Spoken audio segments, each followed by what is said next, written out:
Well, the verdict for this week is in, Hurricane fans. And it wasn't real good for the Miami Hurricanes.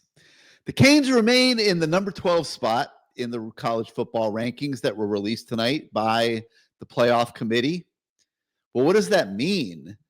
Is Miami definitely going to fall below the cut line by about an inch again for the second two-loss season in a row? The price of losing to teams like Syracuse last year and Louisville and SMU this season? Well, that's going to depend on how things shake out this weekend in the conference championship games. Let's take a look. Virginia and Duke. If Virginia wins the ACC, they'll likely get a spot in the college football playoff, which would not be good for Miami because that adds another team to the mix, but they would be among the top 5 conference championship winners, and they would get a spot most likely in the playoff. If Duke wins, Duke likely will not get a spot. I think that would be good for Miami. Georgia and Alabama. If Georgia wins, there's a decent chance that a 3-loss Alabama would fall below Miami and Notre Dame.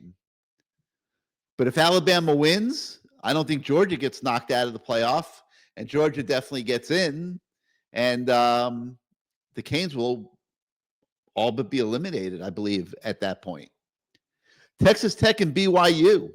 If Texas Tech wins as expected, I think there's a decent chance that Miami can jump BYU in the final ranking on Sunday.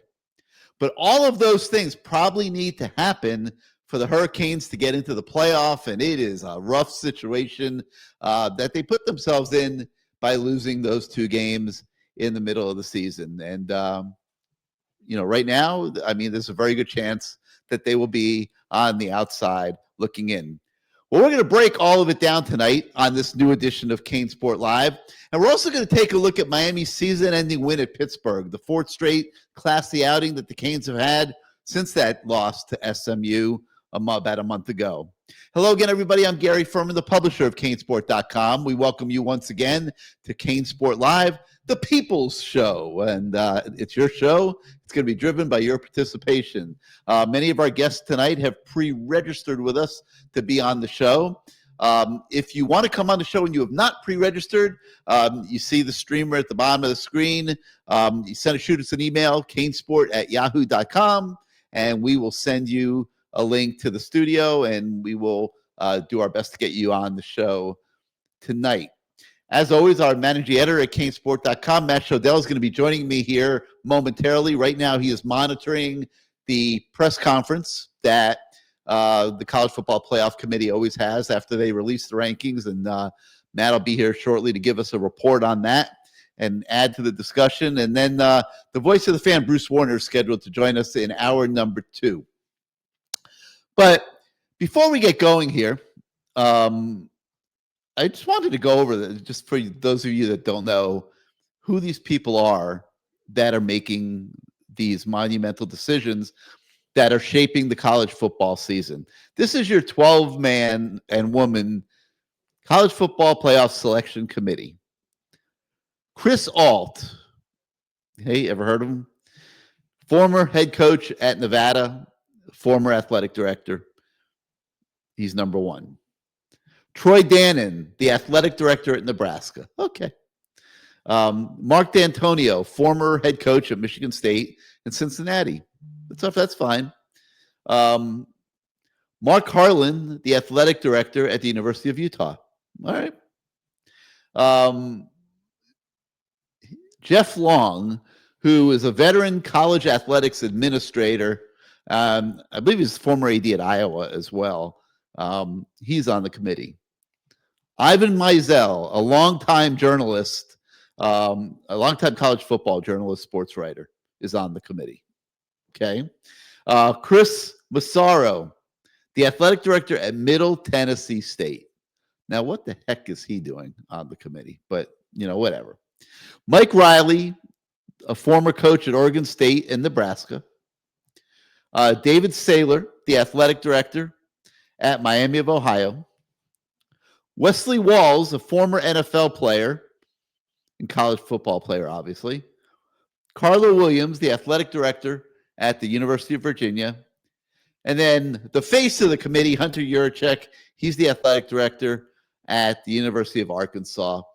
And those are the 12 jurors, so to speak, who are determining the college football season. It's a little crazy. I mean, you can make your own judgments on the quality of the list or lack of quality.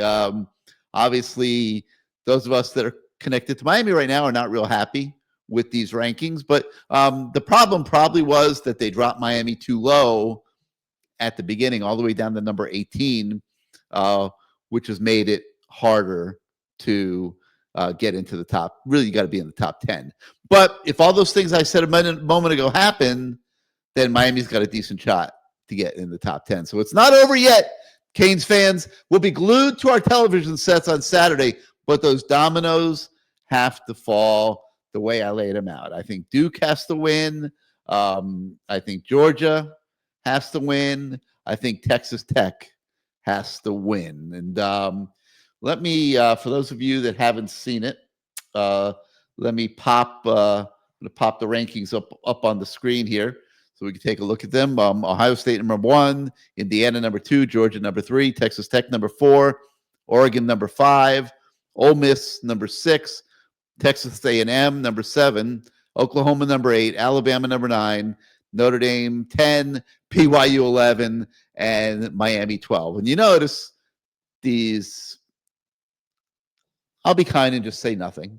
Put BYU between Miami and Notre Dame. They are doing everything they can do to avoid having to make that Miami-Notre Dame call, because obviously common sense would say that there was actually a game on August 31st that Miami won, and Miami should be above Notre Dame. They're trying very hard to avoid that decision. But if BYU loses, I think they fall below the Canes. And then you got Miami and Notre Dame next to each other. And then if Alabama falls, I feel they fall below Miami and Notre Dame. And now you got Miami and Notre Dame possibly in the playoff, as long as you don't have to put Virginia in there. Because if you have to put Virginia in there, now you do have to make a Miami-Notre Dame decision on Sunday. So this is going to get extremely interesting, and it gives us a ton to sit here and talk about tonight. And I got a kick out of one of our first comments of the evening. Hunter Yurachek is here with us tonight on CaneSport Live, and he says, meet me at the Tropical Park Horse Stables tonight with $500,000 in a duffel bag. And it's really funny because when Matt and I were talking about the rankings a few minutes ago, the first thing he said is, these people are on the take. They're being paid off. And, so there's some natural suspicions there at the way that they're putting these rankings together. But Hunter, we thank you for joining us on the show tonight. And 818 Cali Canes, Miami eliminated. No, I wouldn't say that.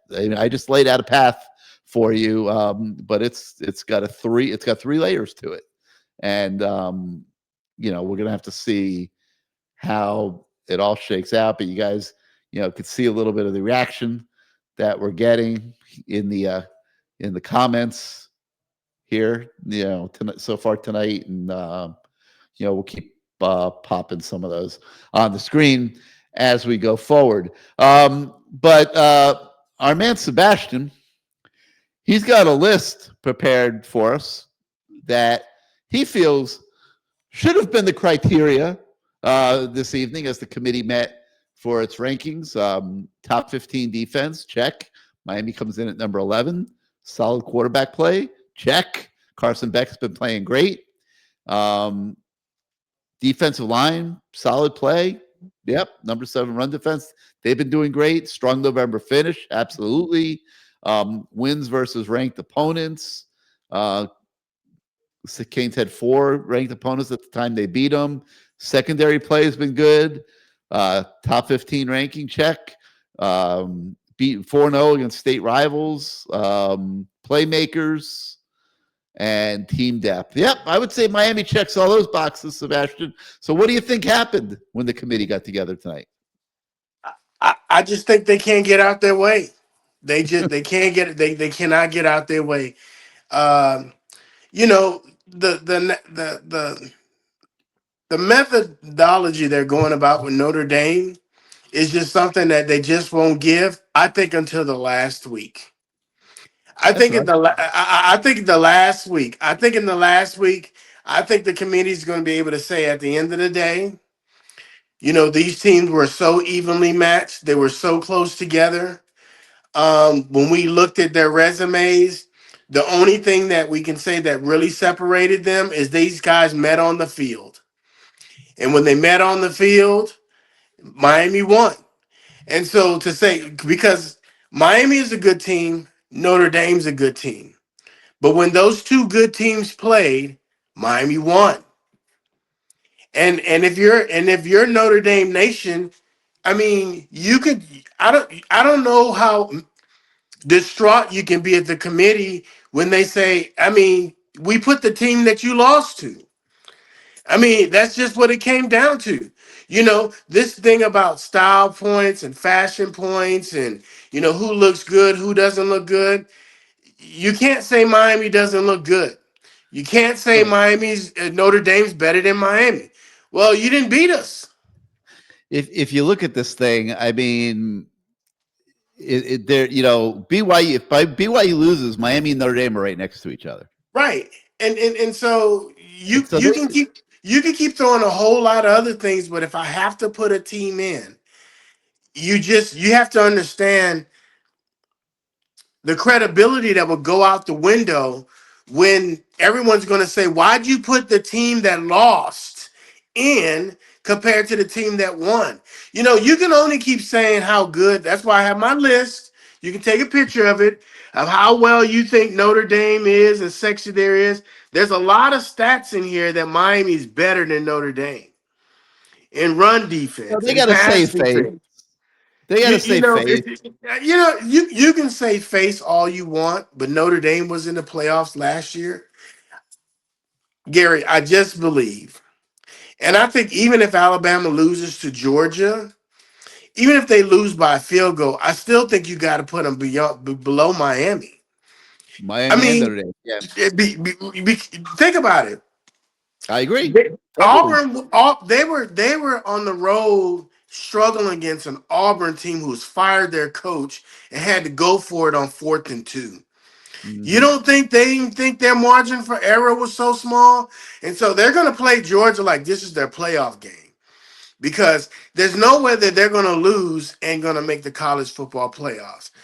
The only way I think this whole fallacy crashes down on Miami, and let me say it for the record, we've had a good season.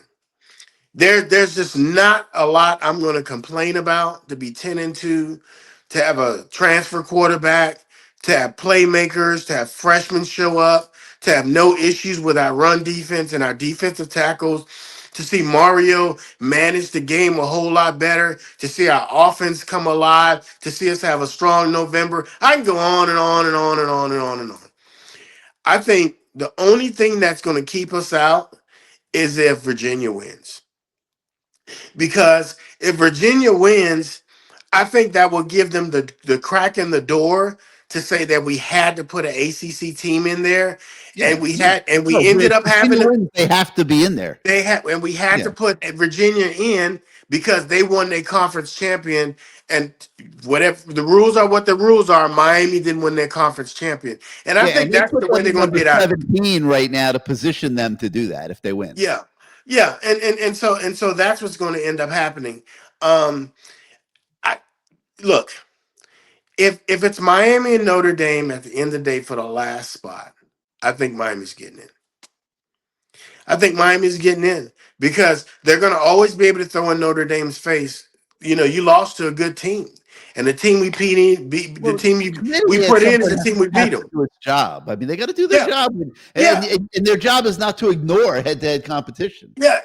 Because here's what's going to happen. What they run the risk is you will never get these non-conference games again.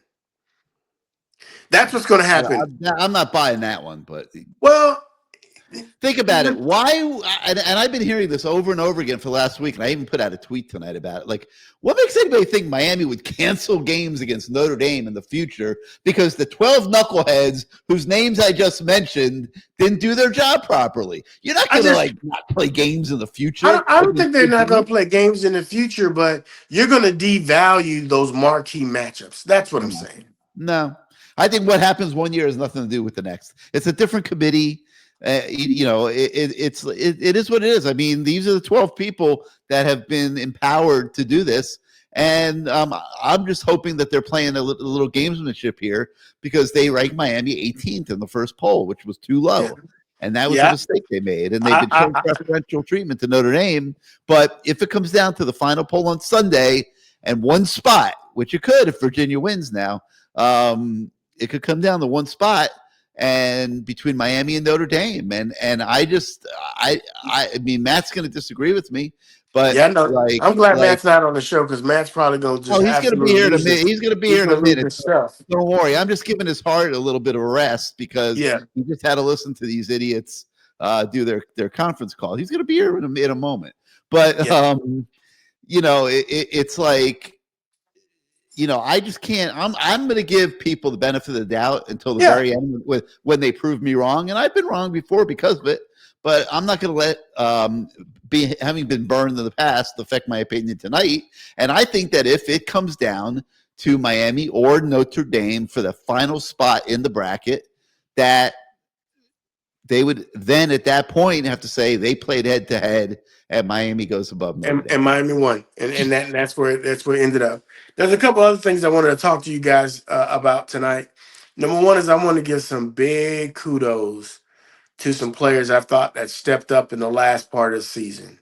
Ahmad Moten, He did. I mean, just stepped. I mean, what I was concerned about when David Blay went out, but to see the play of Ahmad Moten, to see who else was playing some good ball. Fitzgerald stepping up when we lost the other cornerback, Keontae Scott. I thought was just real solid. Damani Brown, the secondary has really kind of shown up. Elijah Lofton, I know he's been battling injuries all season, but for him to kind of show up, I just think it speaks to the character of the team. And I would normally be nervous if we made it to the college football playoffs, but I'm not. I just believe that there's not too many teams that we're going to line up against that's going to strike terror in me. And I think we can hang on the field with Ohio State on any given day. You know, your number could be called, and I just don't think any other teams that's ranked above Miami that we don't have the offense, the defense, the coaching, the depth, and all the things that you need, all the essentials to not have a strong college football playoff run. Your thoughts? Yeah, I mean, I think if Miami gets into this thing, that they're very dangerous. There's a lot of similarities to like Ohio State of a year ago, and it's a shame that they lost both of those games and not just one of them. And they're not in automatically, but yeah, I mean, if they get into this thing, I mean, I think everything you said is true. I mean, players have stepped up; they've looked very good late in the season. They've got offensive and defensive balance. Both games, We're gonna have more depth. We're gonna have more depth because we're gonna get some players back. yeah, you got a It's gonna couple be a players little bit coming more back. depth. I mean, Yeah, I don't know if that's as big a deal as Mario's making it, but they'll get Blay back and God, there's one other guy coming back. I can't remember. Frederick, OJ Yeah, Frederick. OJ Frederick. Yeah, Yeah, we yeah. may end up getting So, Frederick so, back. so yeah, I mean, that'll definitely help. I mean, listen. I think this is a team that's built for the postseason. I think they can do very, Yeah, very well, but they got to get in, and to get in, all those things I said at the beginning of the show, I think have to happen. yeah. My last comment's gonna be tonight is signing days tomorrow. Um, two questions. Do you expect any surprises like we're going to lose kids that we should be really concerned about? Number one. And then number two, do you think we're going to sign most of the kids that we have committed? And Yeah. is there a shocker? Is there going to be like a what's the guy that's committed at Oregon that we've been really trying to get, the defensive lineman from Mobile? I can't think of his name. Yeah, we're not expecting that. We're expecting Miami to get Karsten Bush, the Okay. linebacker. That's coming. That decision's coming tomorrow. We think Miami's got a really good shot there. Let's see. The real drama today was Lane Kiffin taking a Yeah. shot, taking his best At shot Waters. at Waters. Yeah. And that's live. I mean, that's a live situation. And then the other one was James Franklin. Yeah, trying to get the D tackle that was committed to Chakua, whatever their name was, Yeah, from Isaac Chikura. Yeah. Shakur. Yeah. So James Franklin's trying to flip him. But we haven't gotten any signs that either one of those is going to actually happen. Teams always take shots on the last day. I'm sure Miami What about Mallory? What about Mallory? We're going to hold on to him from Auburn. think so. We're gonna hold on to him. Think so. So, what was the last kid I was gonna think of? Oh, what are our chances with Lattimore, the running back? You think We're that's a waiting, man. possibility? We've been on that all day. We're waiting for a decision there. We think that the chances are growing for Miami because if they weren't, he would just say, I'm not going to Miami. Wisconsin, but I mean, he's not. So we were told about an hour ago that no decision's been made yet. I think that's good for Miami. Okay. Hey, all in all, I showed you my list, Gary. If I'd have started the season and these were my question marks, and I was gonna get checked on all of these, I gotta give Mario an A this year. I mean, Mm. I'm not giving him an A plus. He doesn't get the super A, but I mean, he has an A grade. I don't know if we're going to get in the college football playoffs because those are the things we cannot control. But these things are what I think we needed to go into the season with, and I think he worked on these things. And my hats off to him. What I would Nice. say is be careful to the team that if Miami gets in the playoffs, that they would have to face. Mm-hmm. That I would not want to draw a Miami team because think about the motivation they're going to have. They didn't even think we were worthy enough to be here. You don't have to sell a lot to those players that's going to be in that locker room, and it's going to be like, you know what? Well, You just gotta show them. right now it's looking like it would be Ole Miss. Imagine that. Yeah, Drawing Ole Miss in the first round, having lost yeah, Lane Kiffin, yeah. who knows? But what I heard that they're letting Charlie Weiss call the plays. It They've doesn't matter. compromised them. You know, It doesn't matter. I would not want to be the team that has to draw Miami in the college football playoffs. right? That's all I'm gonna say because there's just That so would be an much interesting matchup. worry about. But Gary, you and the team has done great work this week. Thank you, my man. I'm glad Matt wasn't on here, so his heart wasn't beating too fast. But Oh, that's my he's list. coming. He's coming right behind you, man. All right, That's my Sebastian. list. All right, thank you for getting us going. All right, Appreciate it. Hey, I'm gonna have to bump you from the studio. Okay, so it's you got to all go good, watch. man. Go to CaneSport.com and click on the link. You'll watch it on the front Okay, side. all right, cool. Thank you, my man. Yep. All right, let's bring in Matt Shodell. Has the pulsometer calmed down after listening to those idiots for the last half hour? They're the worst. And I think we play Texas A&M, right? We'd be the 10th seed if we get in, not the 11th or 12th. Well, it could be 10th or 11th. I mean, it doesn't really matter. It can't be 11th because if Miami and Notre there's Dame an are both ACC team and a Group of 5 team behind us. We're going to be 10th if we're in. Oh, you're right. Good point. Good point. Yeah, Good so I'm point. playing Ole Miss.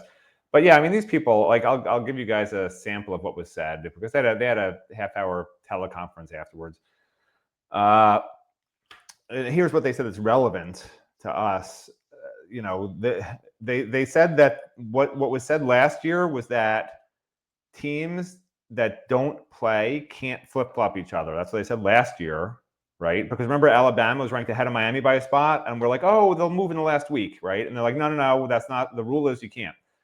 After the season ended, they changed the rule without telling everybody in the offseason. And then they unveiled the rule tonight when they were asked about it. God forbid they actually tell anybody in advance, like, hey, just so you guys know, this is a rule we passed in the offseason. So they were asked about it. Hey, is this still the rule? And they're like, oh, no, in the offseason we changed it. It's not specific to Miami, Notre Dame. It just happened to be a change in rules. It doesn't mean Miami's going to flip-flop with Notre Dame. But they were asked a lot about the Notre Dame thing. And so they were asked, why, and this is Hunter Yurachek, who's their committee chair.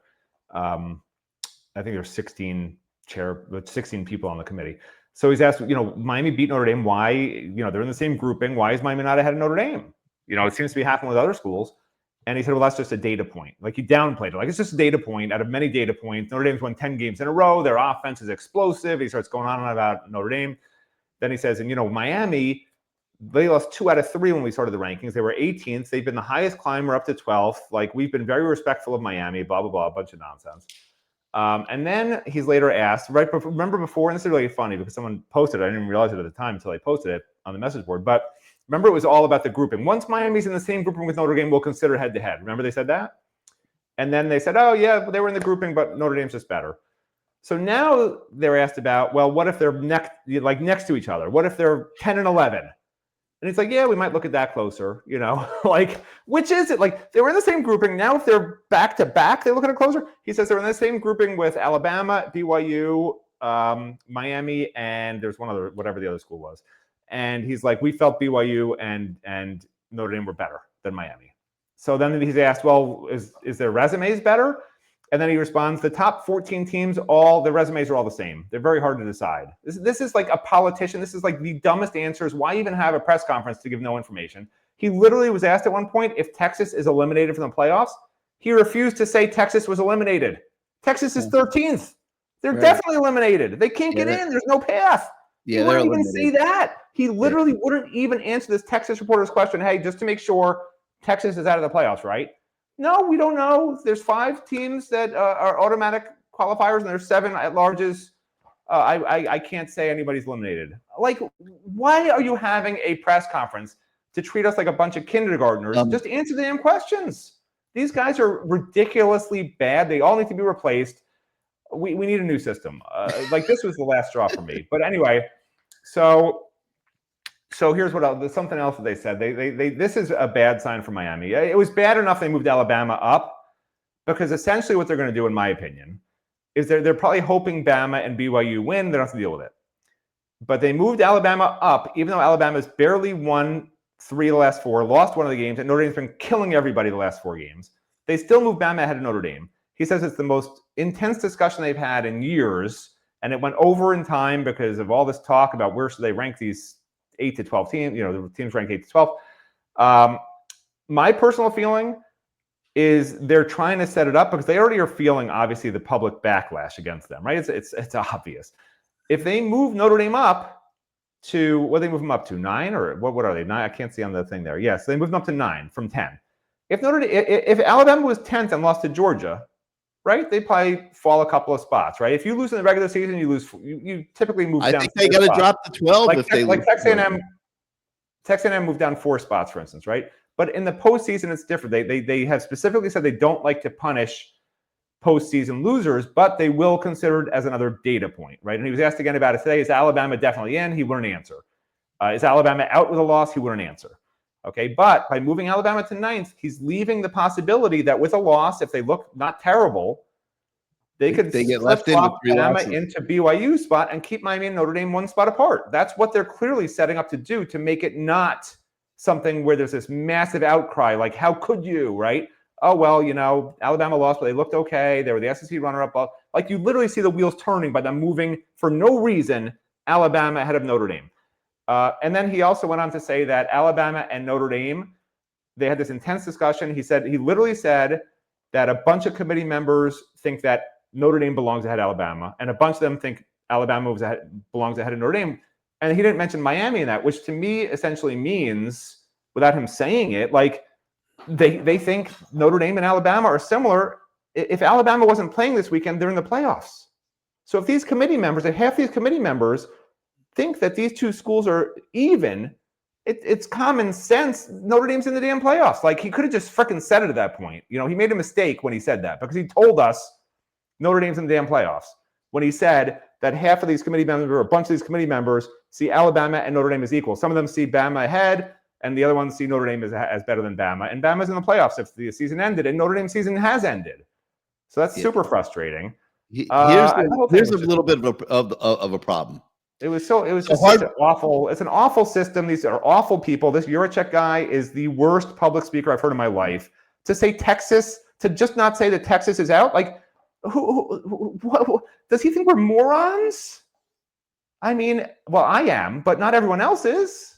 Here's one problem. Okay, Hard Rock Bet actually put out a tweet tonight saying that if Miami and Notre Dame were to play again on I believe they said a neutral field, that Miami would be a 5-point underdog. So there is this perception, which I think is absolutely absurd, because I was at that game on August 31st, and I thought Miami. The problem was Miami let them back in the game. I mean, Miami was. By the way, Notre Dame was favored in that game, so like we could still win even if they are favored. Who cares if they're favored? I don't see why that's a big deal. Well, the point is that there's a public perception out there that Notre Dame is much better than Miami right now, and I don't know if that's accurate. I mean, Miami's I think Mario's right when he says Miami is a better team today than it was August 31st. Well, by the way, Notre Dame.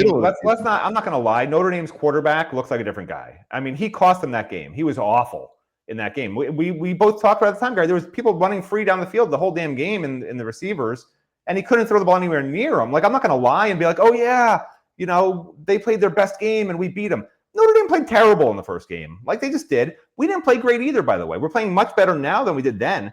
But Notre Dame's a totally different team. We're a totally different team. And I would love to see us play again. Like, I wish we could play this weekend just to see who's in the playoffs. How nice would that be? I tweeted it, Marcus Freeman. I bring them down, man. Bring them down. Let's play. That's what they should do. That's what they should do. Let's decide this weekend. Play the damn game. Yeah, like the committee should say you're both out unless you play this weekend. Hard Rock, I think, is available on Saturday. By the way, the best idea I've come up with since the chocolate bagel, which great idea. But besides the chocolate bagel, the best idea I've come up with is that, and the ACC didn't do it, but they should have had their board of directors meet and change the damn rules to, if you're in the ACC championship game, but you have no chance to play in the postseason, you forfeit your right to be in the playoffs, and we're going to put in the highest ranked team, because the ACC is going to lose a fortune if Duke wins this game. They're going to lose credibility. They're going to lose millions and millions and millions of dollars. Like, they should have met the day after Duke got into the title game and changed all the rules, which, by the way, they could have done, but they're too stupid and too scared to do it. That would have been my idea. The comments are understandably going crazy tonight. So bad. Yeah. I mean, just treat everyone the same. Like, don't treat Miami worse than anyone else. Don't treat Notre Dame better. Notre Dame has this built-in image, and like, they obviously look. If people don't think the TV networks and the ratings and the Notre Dame whole thing, like, Miami gets good ratings too, but let's face it, Notre Dame is a brand just like Miami, and people like having Notre Dame. TV networks like having Notre Dame in the playoffs, obviously. Not that they'd mind Miami either, but like, Notre Dame from last year, right? They were right there last year, so now they get another chance, and it's a big storyline. Whereas Miami, the storyline is, well, the team sucked forever, and we're sneaking into the playoffs after losing 2 out of 3 because we're playing well now. Like, I don't know. I feel like there's more to it than just looking at the actual resumes. David Everett says Bama is going to beat Georgia. Bama beats Georgia. It's almost definitely. Georgia, we don't flip past Notre Dame. It's over, obviously. Yeah. The chance then is you flip Notre Dame, but I don't know how. Like, they won't rule it out. Maybe we'll flip. Like, can you imagine if on the last poll they put Miami ahead of Notre Dame? That'd be hilarious. After all this, that'd be pretty funny. I put it at like a 5% chance. I mean, all the bookie odds are like, you can make $1 million with a $1,000 bet right now to put Miami in the playoffs. Like, nobody expects Miami to be able to get in, even if Bama loses at this point. Because again, they probably are just going to put Bama right in between Notre Dame and Miami. Yeah, he says they move Bama up so Georgia can absorb the loss and both get in. Georgia's not getting knocked. Georgia is not getting knocked out of the playoff. No. Georgia they can lose to Bama and they're still in. Yeah, of course. Georgia's in no matter what. Texas is not jumping Miami. Texas is out at this point. That was decided tonight. Texas would jump us and like Like No. Texas would have to jump us and Notre Dame to get in the playoffs. Do people understand that? Even if BYU loses and even if Alabama lose, Texas. Well, I guess then Texas could jump us. I don't know. Whatever. They're not going to. Texas isn't going to jump us. Doesn't matter. The bottom line, EJ 305 is right. Canes only have themselves to blame. They put themselves in this situation, and they've got to live with it. Let's see what Kane has to say about all this. Kane, you with us? Oh, yeah, I'm with you, buddy. Out here helping one of these members out here. You good, bro? All right, let me tell you something. Everybody know we ain't getting in. Hey, Matt, you said it best earlier this week. Let me go in this hut. I can't cuss out here. I don't want to cuss on the show, but I've been gone for 2 weeks for the simple fact I didn't want to say nothing till everything was over. Now everything's over. Gary, you're too soft. You're too soft, man. You're a good guy. You're too soft. Matt said, damn these people, the ACC, they need to scream, shout. They're not going to do it. You keep saying behind closed doors. Man, damn that behind closed door. That's the government. They do the same bullshit. It's the same crap. You're going to have the same idiots this year. You're going to have the same idiots next year. And I don't want to hear, oh, Miami did it to themselves. I'm sick of hearing that. Damn it, Alabama can lose 3 games, and they still can get in. What's the bull? That's a bunch of bull. 2 years in a row. 2 years in a row, they might have 3 losses and be ahead of 2-loss Miami. If that happens. How do you manage that? Explain it. Then they did that move on purpose. You're right. You're gonna move them after the way they played at Auburn.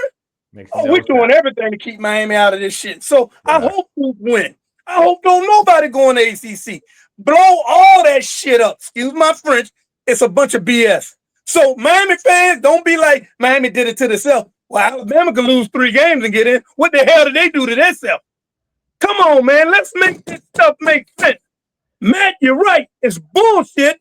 It's going to stay bull. And it don't matter who on the panel. You can't be soft. You got to speak out. How do you really feel, though? That's how I really feel. I mean, it's bullshit. But I'm happy. The way they ended the season, they got the curse off their back. They went 4-1. Now, that SMU game, people say, well, you can't blame the refs. They're a part of the game, man. They robbed the hell out of Miami. Lightfoot hits the guy, and the damn commentator going to say, well, Ruben Bain stopped, and I'm going to call a spade a spade. It was the black guy. The white commentator said, well, man, your boy Lightfoot probably didn't hear it. Well, bull crap. Who threw the flag? The black ref. He could have picked it up. They got it out for Miami, but guess what? That 2026, we looking good. Oh, we going to be ready for somebody else. They can take this and move on. Yeah, we might have to get a portal quarterback and all that, but that's okay.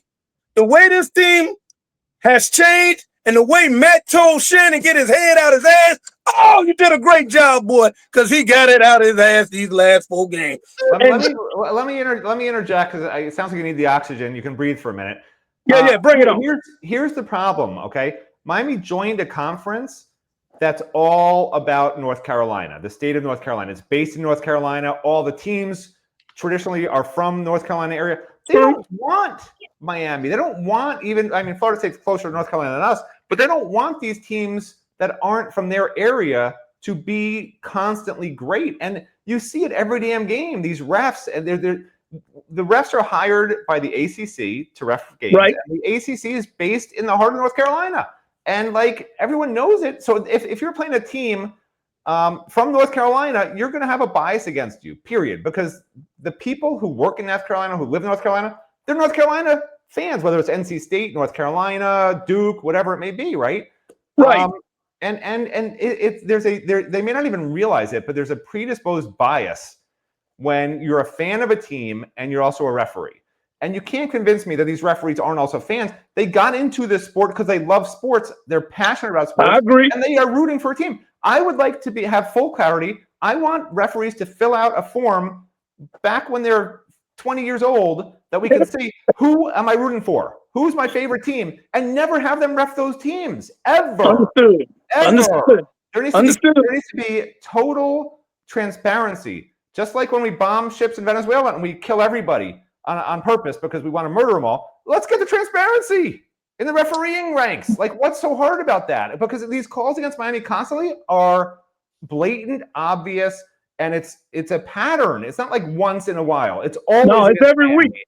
Always Even against in the Miami. pit Until game. the final game when they actually needed the money. So now they're helping Miami against Pittsburgh for the first time ever. They tried to rob him then. Remember on the 4th and 1, the running back did not get it. The ball was behind him. His head crossed the line. But hey, neither here nor there. They had a great season. We're gonna get better. But like Gary said, we gotta get out of here. We gotta scream, shout, because no matter what go down, I hope Duke lose or win. I don't give a damn. But it's just ridiculous how they do Miami. And like I said 10 weeks ago, we irrelevant as hell, but they hate us. Everybody hates the U. Yeah.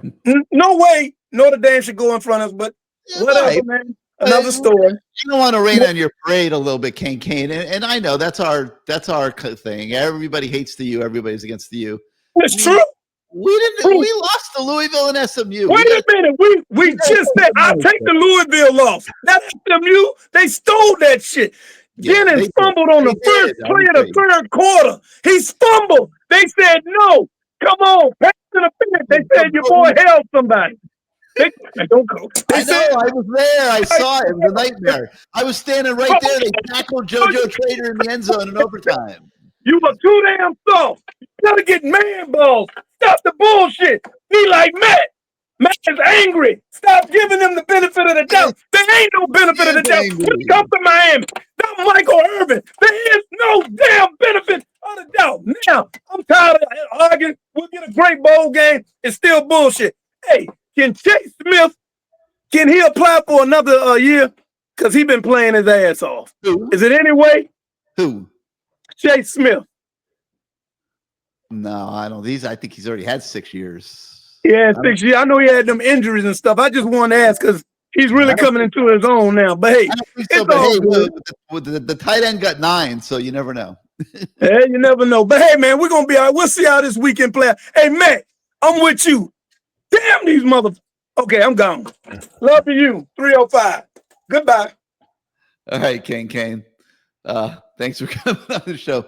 You know, like obviously I feel the same as everybody, but like I also understand, like we did lose to Louisville and SMU. I mean, and we put ourselves in this situation where, you know, you're sitting here in a freaking mess at the beginning of December. It's a nightmare.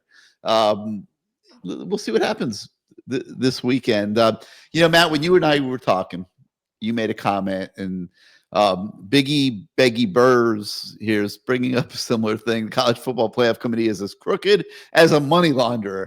And you felt the same way. Like somebody's being paid off to make these rankings the way they are. And, you know, why do you feel that there's that perception? Well, there's so much money at stake. I mean, I don't know if they're getting paid off, but college football is a business. Right. And I think, what are these athletic directors, these 16 people, right? Is that what they are? Some of them are. Right. You know, so athletic directors and presidents at their core, like, yeah, I understand that they are in charge of different programs and hiring, blah, blah. But at their core, they're fundraisers and they're schmoozers. You know, they don't want people to hate them. They want to be popular.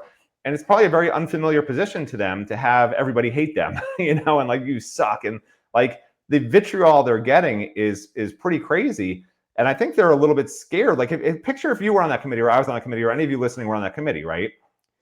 Would you be willing to move Miami ahead of Notre Dame at this point? After you already have all the vitriol from Miami fans, now they all hate, Miami fans already hate you. So now you're going to flip it, and now Notre Dame fans are going to be even more. Yeah, they don't have a beef. They lost to Texas A&M and Miami. We're not talking about Notre Dame fans. We're talking about the Pope. The Pope's going to come for you, bro. They lost to Texas A&M and Miami and have beaten nobody that's in the playoff. It's clearly not about wins and losses anymore, because for them to have moved Alabama ahead of Notre Dame off of a 7-point win against a bad team is when Notre Dame, you know, obviously killed a bad team, but like, it makes no sense. It's some of the things they do make no sense. Miami being behind Notre Dame, behind Notre Dame makes no sense. So you have to think, well, why are they doing it, right? Alabama, traditional power, usually in the playoffs, right? The SEC conference power behind them, right? Notre Dame, obviously massive international draw. You know, not that Miami isn't, again, but Notre Dame has that panache right now, right? They were in the title game last year, et cetera, et cetera. The committee clearly wants those two teams in the playoffs. They're doing everything they can in all these rankings we've seen to keep those teams in the playoffs. Like, that's why Alabama got moved up for no reason this week, to make sure with the loss they won't fall out of the playoffs. That's clearly what happened. And now, as long as Alabama looks okay, they can say, okay, we moved them down a spot, or we moved them down 2 spots if BYU loses. Unless it was a subtle way to get Notre Dame closer to Miami. I don't know. Like, well, that's the other theory, right? But why? Then why not just move Miami ahead of Notre Dame? Because if it comes down to they Miami, were Notre already Dame in the same grouping. Sunday, It makes no logical sense. They're already in the same grouping. They could have just done it. It does if they do the right thing. If it gets down to Miami and Notre Dame on Sunday, they can then put Miami above Notre Dame and say they played each other, and that's it. Like, and why haven't they already done it? That's what I'm asking you. You're not answering the question. Why haven't they already done it? Because they have to justify their initial ranking where they put Notre Dame, number 8? They could have justified it last week when they were in the same grouping, and they said, oh, now they're finally in the same grouping. We looked. They have a very similar resume. Head-to-head, they lost, so we're flipping them. They could have already done it. They already had the justification. What they no longer have is justification, because they're already in the same grouping. They didn't flip-flop them, and now they're making up some new rule that doesn't even exist, that, oh, maybe if they're next to each other, it'll matter more. That's not even a rule. That's not even in their directive to do. He talks about data points. They just make shit up. And he's not going to flip-flop anything. He's just saying it to pacify Miami. Every week. He's saying it to pacify Miami fans, to keep us like, okay, they're going to look at it again. They're not ruling us out, so they don't have to hear our hate. Because I'm telling you, these ADs and presidents are not used to the hate. And they want to get it off their backs and make everybody happy. That's what they're used to. They're used to everyone sucking up to them and being happy. And they're used to asking people for money. That's all they do. They're not used to people saying, you suck, you're a moron, don't do any more press conferences, disband, be fired. They're not happy people, and I bet they all quit after this year. Panhandle Kane, we're here for you, buddy. I would play Mary J. Blige Therapy, which used to be our theme song, but we almost got kicked off of YouTube for copyright infringement on that one. So can't play it anymore, but you could kind of like imagine it in your head. You could play it on the side, but we're here for you. All right. I'm just dying to hear what Greg has to say about all this. So there's the angry man himself. Greg, welcome back to CaneSport Live. Lay it on us, man. What do you think? What do I think? I think I got plenty to say. Number one, Gary, by the way, Charlie Weiss went with Lane Kiffin, so he ain't going to be calling any plays. I know that, but I believe they cut some kind of deal today and I'm not 100 on this, but I think they cut a deal today that would allow Charlie Weiss to call the offense in the playoff. Okay. Are you aware that the commissioner of the ACC has 2 kids to go to Notre Dame? Yeah, I heard that today. Yes. Oh, okay. I did hear that. Yep. Now, let me ask you a question. If Alabama gets beat by 2 touchdowns and they already got blown out by Florida State and have 3 losses, how the hell are they ahead of Miami? You explain that. I think 2 touchdowns will be enough to move them down below us. I really do.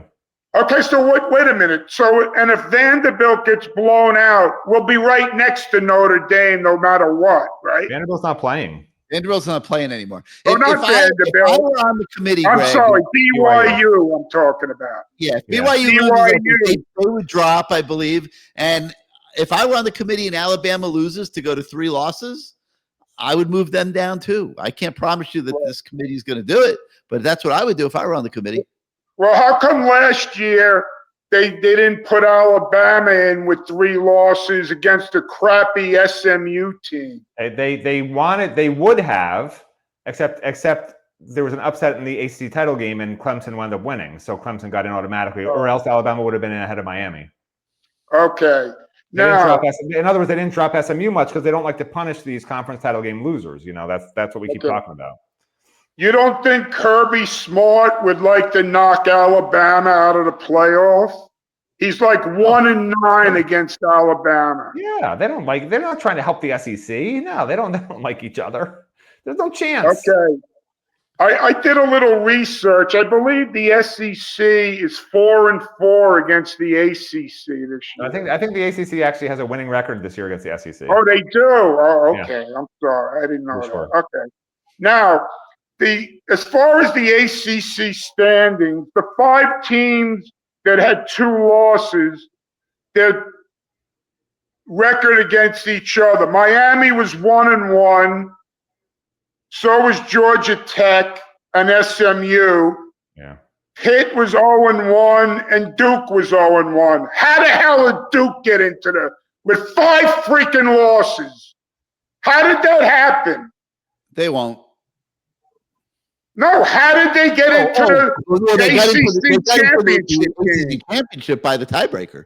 It was a calculation of the winning percentage of all the teams they played. Yeah, I can tell you. But they didn't beat any of the teams that they were tied with. I'll look it up and I'll tell you. Matt, Hold on. did the ACC post that? I'm going to look it up right now. Okay, Duke. It's based on conference opponent win percentage of 500. So it was Georgia Tech, Miami, Pitt, SMU, and Duke. When you look at all the teams that are common opponents, they emerged because they had a 500 winning percentage against those, and I guess the other ones did not. Oh God, that's some way to. It's insane. Yeah. Okay, a couple more quick ones. Okay, every other team that has the same amount of losses in the top 12 is ranked higher than the other one, and they won head-to-head. Texas Tech, Oklahoma over Alabama, and Georgia over Ole Miss. But in Notre Dame, Miami, it doesn't count. Okay, two more things. Matt, you claimed that next year would be our best chance to compete for a title. Yeah. This year was our chance, okay? Because we know we had the quarterback. Would you have said that a month ago? Yes, because Mario and his crappy decision to stifle the offense cost us against Notre Dame, Florida State, SMU, and freaking Louisville. If we would have had this offense going, we'd be 12-0 right now. Listen, I predicted 10-2 in the playoffs this year. I was only off by Notre Dame. I was off by Notre Dame much. Okay. But next year, and the reason I think next year is we're still in the transfer portal Mario Cristobal teams. And yeah, we'll have a transfer portal quarterback next year. But next year's the first year that I believe, because this year we had half our starters were transfers, right? Last year, a ton of our transfers were transfer starters. Next year's going to be the first year where a vast majority of our starters are going to be actual handcrafted, like fine bourbon, Mario Cristobal recruits. And I believe in Mario as a recruiter and developer, which is why I keep saying next year. I know it's a tougher schedule, but that's my rationale for why I said 2 years ago that this year's 10-2 in playoffs and that next year is going to be a run for the national championship because of that. Because that's where I saw it going, right? 5 years here, 4 years of classes, fourth year guys that'll be recruits developed, and that's where it's looking, right? You got Malachi Toney, you got Gerard Pringle, you're going to bring in a top quarterback. The offensive line, I'm not even worried about, even with a bunch of guys leaving, because we know what they do at offensive line, right? Defense already is going to have tons of defensive linemen back, even losing those 2 top guys, right? Linebacker is stacked with young guys that are ready to burst through. Plus, remember, defensive line, in addition, we got Armando Blunt, we got Justin Scott. Wait till you see Hayden Lowe. I mean, that defensive line is going to be sick next year. And in the secondary, a lot of these guys are back. So, Xavier Lucas, Poyser, this team is stacked for next year with guys who are going to be returning, not 11 new starters from some other programs. That's why I said it. That's why I believe it. And that's still what I think is going to be the case. Did you see our crap home schedule next year? It's a tough year. It's a disgrace. It's a tough schedule. A tough schedule? What are you talking about? A little bit, though, because they're going to 9 conference Central games. Michigan? Yeah, I'm not talking about the home schedule. I'm talking the overall schedule. Yeah. We'll have to see what they do. Clemson on the road? Yeah, but we got to see how they adjust to 9. It's going to be terrible or whatever. But we play Notre Dame on the road next year, right? Unless we can actually cancel that. Yeah, they should. Canceling that. Stop with the canceling Notre Dame games. It's not happening. Notre Dame games. Texas said they might cancel the Ohio State rematch. How about that? Yeah, they're not canceling good out of conference games. We'll see. Well, I'm not okay. By the way, Gary, how'd Ruben Bain play last week? Much better. Yeah, good Oh, question. because he's going to be a top No, 5 wait, pick, time like out, I time said. out. Kind of massively better, Greg. And here's what I'm going to ask you. Didn't you notice the difference? The real Ruben Bain showed up at Pittsburgh. Oh, maybe he was watching the show. Maybe. And you inspired him. You look like the Ruben Bain of the first part of the season on Saturday up there. And I noticed it from the first snap. And if it's noticeable, that means I was right about that. And a lot of people, by the way, you know what? A lot of people agree with me. I take it back. Look, as you look at next year's schedule, there's only 2 tough teams the whole year. I mean, FAMU, Central Michigan, BC, Virginia Tech, North Carolina, Stanford, Wake Forest. None of those are particularly good. Hey, but We've got, remember, like Pitt, you're going FSU, to Notre Dame, and nine-game Clemson. ACC schedule. It's going to change Clemson's a not that little. good. ACC schedule is I just don't a know little if they're going easy. to keep it that way. They may change it or things around. Oh, Well, there's no Virginia, there's no Virginia, and there's no Georgia Tech, and there's no SMU next year. Okay, but again, Matt, they're going to a 9-game conference Oh, schedule. right. So they had 1 game. So in. Yeah, that they had whole 1 game in. chart Right. that we're working off of has to be altered. Now they Yeah. may keep it very similar, but Yeah. we'll see. They haven't put it out yet. Yeah, that's a good point. I want to give you the name of the quarterback we should be pursuing for next year. Byram Brown from South Florida. He's not bad. That guy is a dual threat, and he's really improved this year. He's okay. Oh no, he's very good. He's very good. I think this He's Arizona not State Cam kid Ward, is who they'll go Carson after. Beck. Levitt, but we'll see. He's you he's say? not. I think they'll go after the Arizona State kid, Levitt. We'll see. Oh, One of them love that it. they're Okay. considering. But you know, Brown is not Cam Ward, Carson Beck level good. Okay. All right. Okay. But I'll leave you with this. Go back to the tape. I told you the only one who could stop us from making the playoffs was Mario, and I was right. Because we have a good enough team to beat anyone in the country except Ohio State right now. There's no great teams besides Ohio State. I agree. Okay. I'll see you later. All right, Greg. Thanks for joining us. So Matt, I might as well just ask you now before we go to another call, and I'll bring Bruce on. But any other parting thoughts after? Yeah, I mean, look, Kirk Herbstreit. I know people are texting me that he says he thinks the committee did this so they could set up when BYU loses, having Miami Notre Dame head to head, and then Miami's in ahead of Notre Dame, which is that's what I said. I was going to say that's Gary Ferman logic, and hopefully it's true. But he is, like.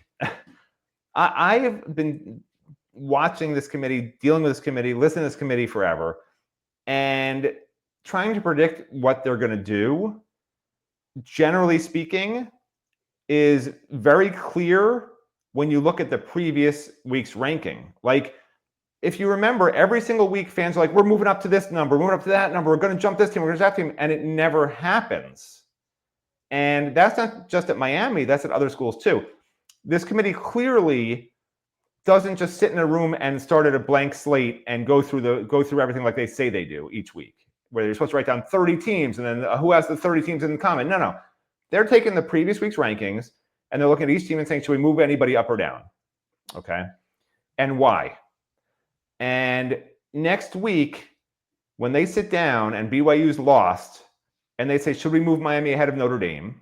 Right? The same conversation they probably already had 50 million times when they ranked these 4 teams in the same grouping will happen again. And the writing was on the wall when they said they see Miami, when they said they see Alabama and Notre Dame as the same resume, the same team. They couldn't decide who to put ahead of who because they're so similar. And so it's nice to get clicks and it's nice to get mentions for ESPN guys to say, oh, this is what's going to happen. I get it. But they've been saying it for 3 weeks, and it hasn't happened. They're still playing the whole thing. ESPN has had Miami in their playoff bracket. They had them in the playoff bracket for 2 straight weeks, and I kept trying to tell people it's impossible because they don't even have a group of 5 team in those 12 teams, and that group of 5 team takes Miami's spot in these brackets they keep putting out. They're trying to get clicks, they're trying to get attention, and it's not right. And they're as bad as the damn committee for doing that. Like, play with reality. Not with pie in the sky, I want clicks and I want attention. Because the fact is, This committee has it out for Miami. There was no reason. What Kirk Herbstreit should be saying is, why the hell is Alabama being moved up to hell? How does that help Miami exactly? Because if Alabama loses, they should go behind Miami anyway. And if BYU loses, they're going to be neck and neck also. Like, his whole point was that they moved Alabama up to help Miami and Notre Dame be head-to-head, but it would have helped Miami more to be head-to-head with Notre Dame just by BYU losing. If Alabama wins or loses, they're moving up or down. So what's the difference? Why are you really moving Alabama up, committee? Because Kirk Herbstreit clearly doesn't understand how this works, okay? And him and I are best friends. Since we never talk to each other, we're better friends than anyone I talk to, because people I talk to don't like me. So the fact we never talk makes him my best friend. But what he said makes no sense, because moving Alabama up does nothing to help Miami. It only hurts Miami, because now Alabama has to drop further if they lose. Whether they won or lost, wasn't going to affect Notre Dame's spot, because Notre Dame, if Alabama wins, they're going to be ahead of Notre Dame anyway. And if Alabama loses, they're going to be behind Notre Dame anyway. So that has nothing to do with it. If BYU loses, they're still going to be it's still a Notre Dame Miami last spot neck and neck thing potentially, regardless of Alabama. So if his whole theory of them moving Alabama up to help Miami is a bunch of what Kane said. They're letting it because that's a Kane term. play. I don't say those words. I think I'm with Herbie. I think they're letting this thing work itself out. I think his point was they moved up Alabama to help Miami. Where if they have to make, they can't just say. His point is they moved up Alabama to help Miami. That's not why Alabama moves up. That's all I'm saying. No, I think Alabama moving up to 9 doesn't really matter, because that's what I'm trying to say. Unless they're doing it to manipulate Alabama staying in, even if they lose, and I think that is a crock of BS. Well, that hurts Miami. That's what I'm trying to say. If they're doing that, they're full of crap.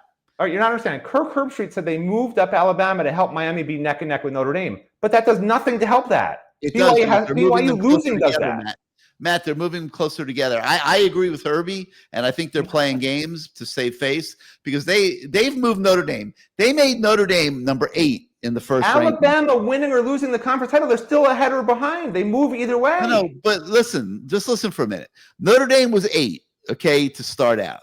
They've slowly moved them down as they've moved Miami up.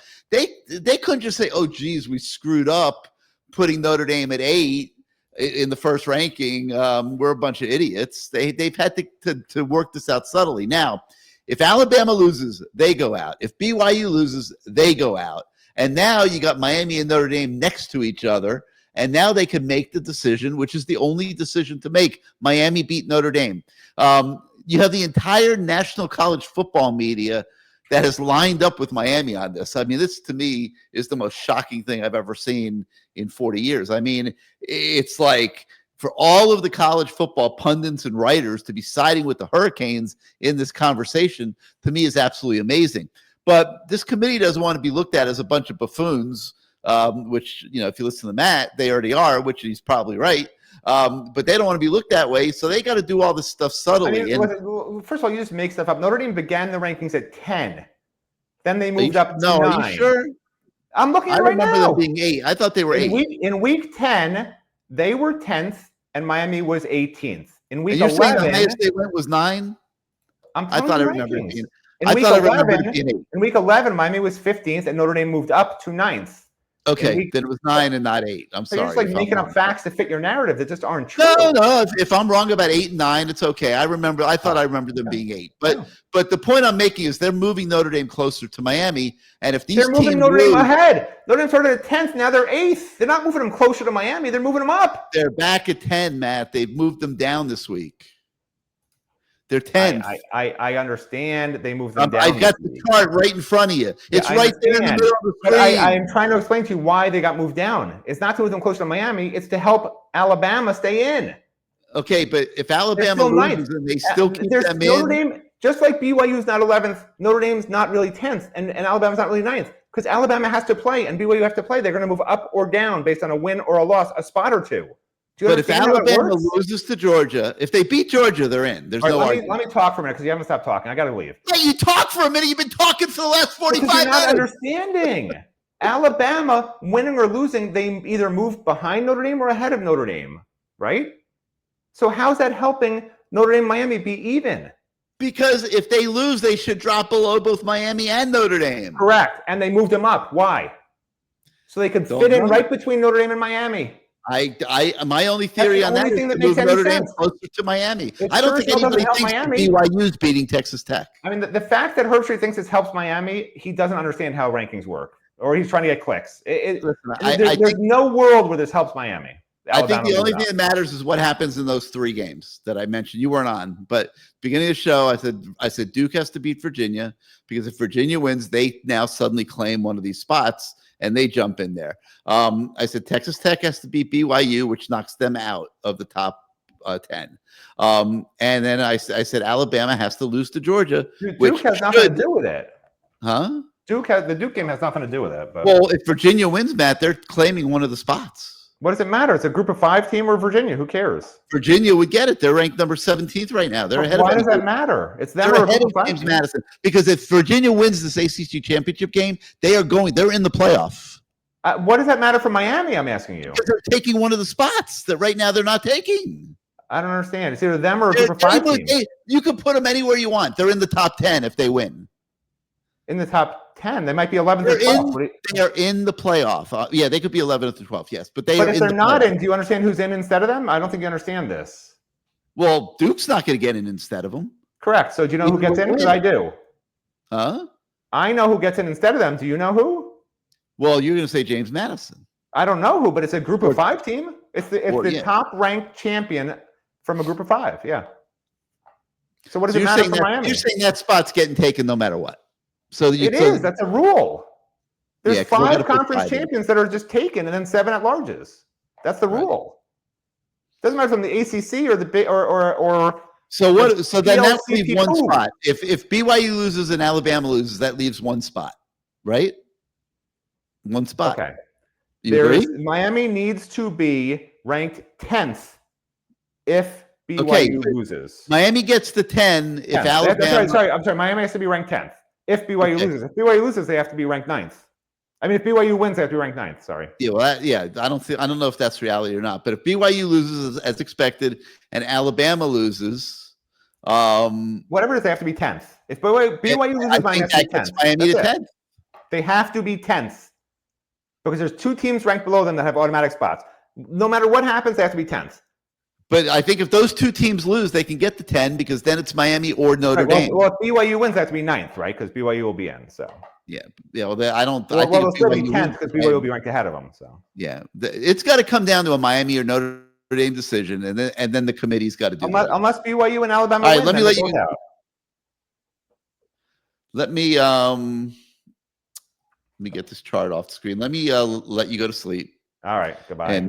And bring the truth teller on, and we'll continue to somebody tells the truth. We'll continue to stress ourselves out about this for the next 4 or 5 days. Oh wait, someone said, how do they get to 10? They get to 10 by BYU losing and Alabama losing badly. Now you're 10th and Notre Dame's 9th, or you're 10th and Notre Dame's, or you're 11th and Notre Dame's 10th. 11th, Notre Dame's 10, and now they got to make a decision. And Herbstreit and Ferman kidnap the committee and force them to flip-flop Miami Notre Dame at the very last second, and then that's how you get the 10th. And at that point, if I'm not here on Sunday night celebrating, and I think we'll do a CaneSport Live Sunday night, by the way, everybody. I think our next because it's not going to be. I think our next CaneSport Live will be Sunday night after the final ranking comes out. But no one will be on here because they'll all be suffering. All right. Good night. I don't trust this committee one iota. That's my new favorite word. Good night. Go to sleep. All right. Goodbye. We'll see. We'll argue more tomorrow. All right. Let's bring the truth teller on. Your microphone's not on, Bruce. We got to get your microphone on. I guess. I guess you're the voice. You're the. I got it. There you go. There you go. What do you think about this whole mess? This is a bullet. Where's the bullet? And I'm going to put it through my head manually. I don't need the gun. I'm listening to all this crap. I'm tired of it. I really am. I heard Heather Dinich say the same thing you just said. If Bama and BYU lose, Miami's going to be in. She claims she talks to people on the committee. Yeah, they should be in. I mean, how many of those teams that are ranked ahead of us now would want to play us? Probably none. Maybe Ohio State, but that might be it. And if Duke beats Virginia and there's no ACC team in the playoff, I think that helps Miami's chances. Yeah, I do too. I'm rooting for Duke.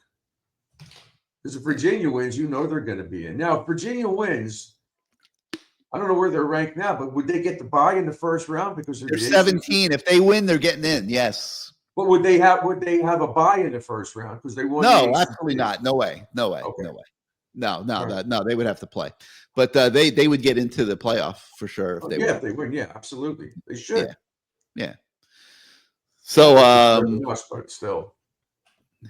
So any other thoughts before I go back to our guys?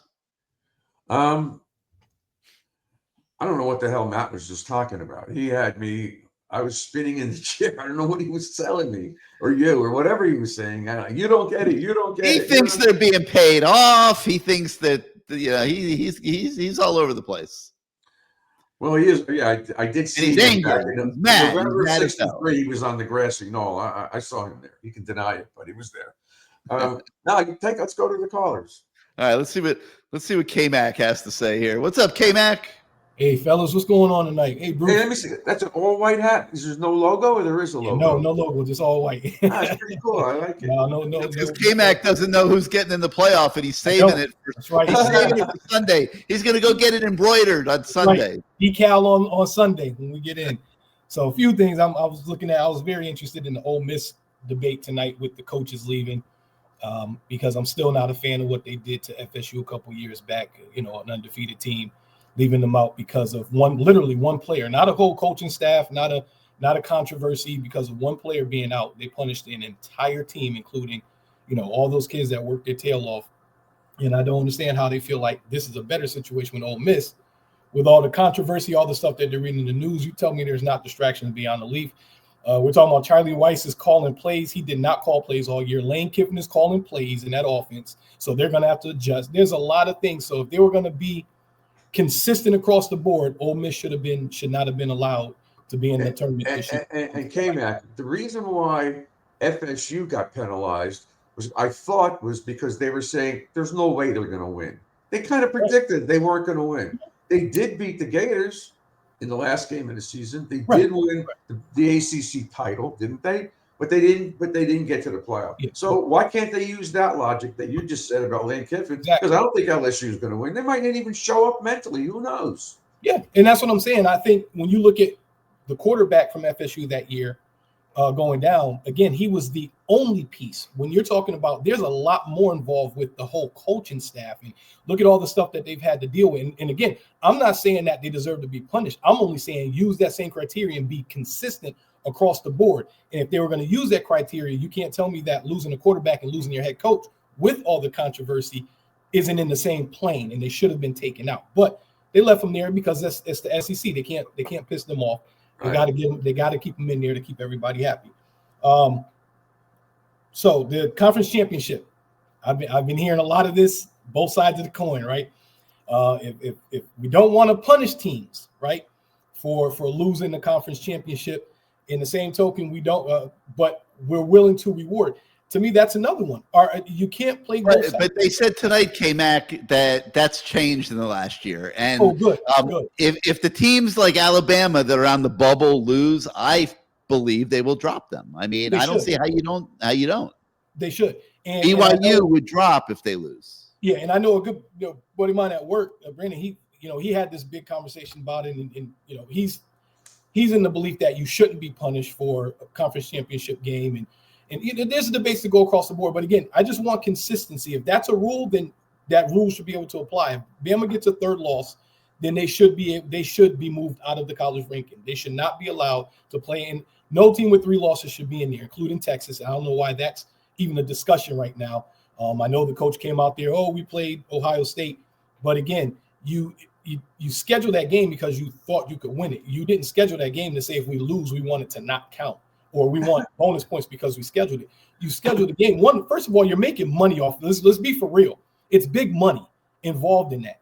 And you take the responsibility, you take the onus on whether or not you win or lose. Same thing with Notre Dame and Miami. And Gary, I agree 100%. We're not canceling Notre Dame games because of one year. No, why are people wasting their time even talking about this? Yeah, there's no way.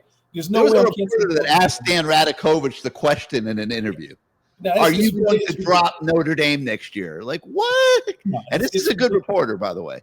And it's like, What are you like? What are you thinking? No. Like you're gonna alter one of the greatest rivalries and the greatest games in your heritage because a group of 10 dingbats on a committee do the wrong thing? No, come on, man. You don't punish that rivalry for a committee that half of them or 75% of them won't even be there next year, have no idea what's going on. They have no clue. Again, Where's the game? It's up there next year, right? Yes, it should be in. We just had him here. It should be in South Bend. We should be in there next year. So I'm looking forward to that game, actually. That whole pundit with the Miami should blame itself or they shouldn't blame itself. Let me be clear. I do say Miami has itself to blame in terms of being in or forcing the conversations to be had. Where I don't blame Miami is they shouldn't get screwed because of bad decisioning or, again, inconsistency with the way people are using criteria. I don't agree with that. Miami didn't do it to themselves when it comes to using the criteria and whether or not they're one of the 12 or let's say 10 best teams. Because again, you got two teams that group of 5 or whatever that aren't better than them. But let's say the top 10 teams, nobody can say Miami is not a top 10 team. So that whole thing about I do blame myself because we did lose 2 games, right? And we have an argument with the 2 games. And again, I'm looking at Notre Dame and I'm saying they lost 2 games as well. And again, we come back to the same point, which is, but one of their losses was to a team with the same record. It speaks for itself. The committee has all they need. This shouldn't even be a controversy. This should be able to be said from day one.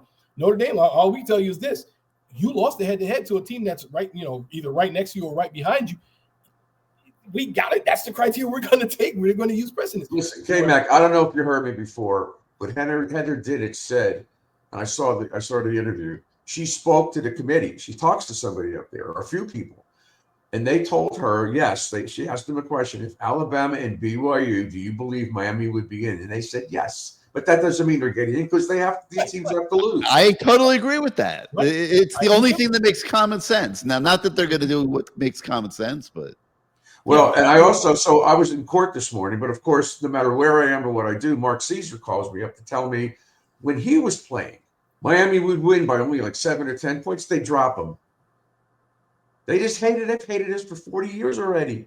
Nothing's going to change. and sometimes, and I want to say if we're going to hold on to that narrative again, then I have to.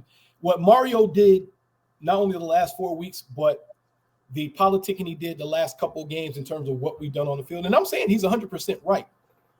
But that same energy, we need that next year. We need that all year.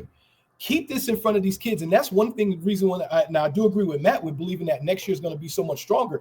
I feel like the kids that are going through this experience right now, they will remember this next year.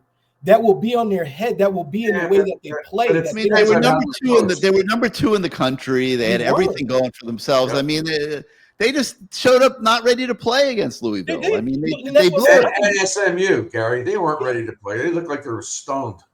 Yeah, I can give them that. I didn't feel that way as much that way at SMU as I did against Louisville. SMU, I thought Rhett Lashley just did a great job. They were all banged up. They had 11 players not playing, and the quarterback was like a cripple. We kept them in the game with bad offense. All right, so from the Louisville game to the SMU game, their offense just didn't look good. They were horrible in the first half against Stanford. Now, the last 4 games, which is what they should have been doing all year long, and I said a month or 2 ago, Notre Dame game, the FSU fourth quarter, the Florida game for the most part, they should have been – they were so conservative. It was terrible. Had they played the same way all season like they did the last 4 games, they'd be unbeaten. They are one of the best teams in the country, and Nick Saban believes it. Yeah, and I believe it too, but they screwed up. The fear that they weren't going to get anywhere with a third loss kicked in, and it should have been there after the first one. That fear should have happened after the Louisville game. We should have been playing the last 4 weeks, the rest of the season. Yes, that should have been the wake-up call, but it wasn't. Right. And last thing I'm going to bring up, Gary, is the talent. For me, this is where the excuses have to end. We, head and shoulders above anybody in the ACC, have the best talent on our team. We've had this. No question. No question, right. We have to start playing as though we know, and we have to execute as we know that we have the best talent in the Can't blow these games every year. Can't blow these games every year. I get in this, and I think clearly what we can say is we can live with one loss every year. I think we can give ourselves that every year, and I think Miami knows they're in with one loss every year. I don't think there's ever going to be a discussion with Miami getting in with one loss, because between the talent and the brand, I think that's always going to be enough to keep us in the discussion. To have 16 teams with one loss is just it's really not going to happen. I think we can afford ourselves one loss every year, but at the end of the day, that run Clemson had, Miami needs to get on that run starting next year, and this should not be an issue in a topic anymore. Okay, man, I agree with you, Absolutely. but I think personally, Miami should be unbeaten every year in the ACC. There's no team. No, Well, that's not reality, though, Bruce. You're gonna lose. Exactly. Should. I'm not saying they're going. I agree 100%. We should be undefeated, and the talent says that, and I agree 100%. In the money that Harry, who's got more talent than us? It doesn't matter. That's not reality. You got good coaches. You got a lot of good quarterbacks in the league. I mean, you're not going to win every game. I mean, and that's why I say it might be a one-off. You might have a magical season where you do win every game, but it's not going to be the norm. But you can't lose 2 of them. Yeah, we should be 8-1 every year, and I give that Louisville at home. Correct. And no home games. That's what I mean, if we were looking at this schedule before the season started, we're circling at SMU. They were coming off, a great season, and you're circling at Pittsburgh on the road, end of the year. Cold weather always seems to be Miami because they were supposed to be the best of the 3 teams in the state. Right, you're circling Notre Dame. You're circling the Gators. Like, there's always going to be 5-6 games that you're going to have circled on a schedule, and you're probably not going to win every one of them unless you are just like so bad. Like, there's one team a year that like Ohio State this year that might be head and shoulders above everybody else. Look what's going on in the SEC. Everybody's beating everybody. But also, look at who I'll say. Look at who they had to play this year in terms of they didn't play the top of the conference this year. They played the lower tier. Again, that's just through the rotation, natural thing. They just got Michigan this year, but they didn't get the IUs. They didn't get the Oregons this year. So that happens in those years. I'm saying the same thing with Miami. You're always, to me, FSU is always the game you look at and say, FSU game on the road, that's the true rivalry, the one true rivalry in the ACC that Miami has, that it doesn't really matter about talent. It's just the way that they play each other. It's always going to be a battle. But all I'm saying is Miami, with the talent that they have, we should never have more than one loss in any season. Starting next year, with the talent, they have to take advantage of because if you bring, I'm just thinking of any other coaches that had what they had, we have to work with in comparison to some of the ACT teams. And Gary, another point that I agree with you with, and I disagree with Matt, is I do think that there is good parity in the ACC, and I think they're solid teams. They're not top of the run, they're not top of the college football world, but Virginia, Louisville, when they're on, they have the capability of beating anybody any week.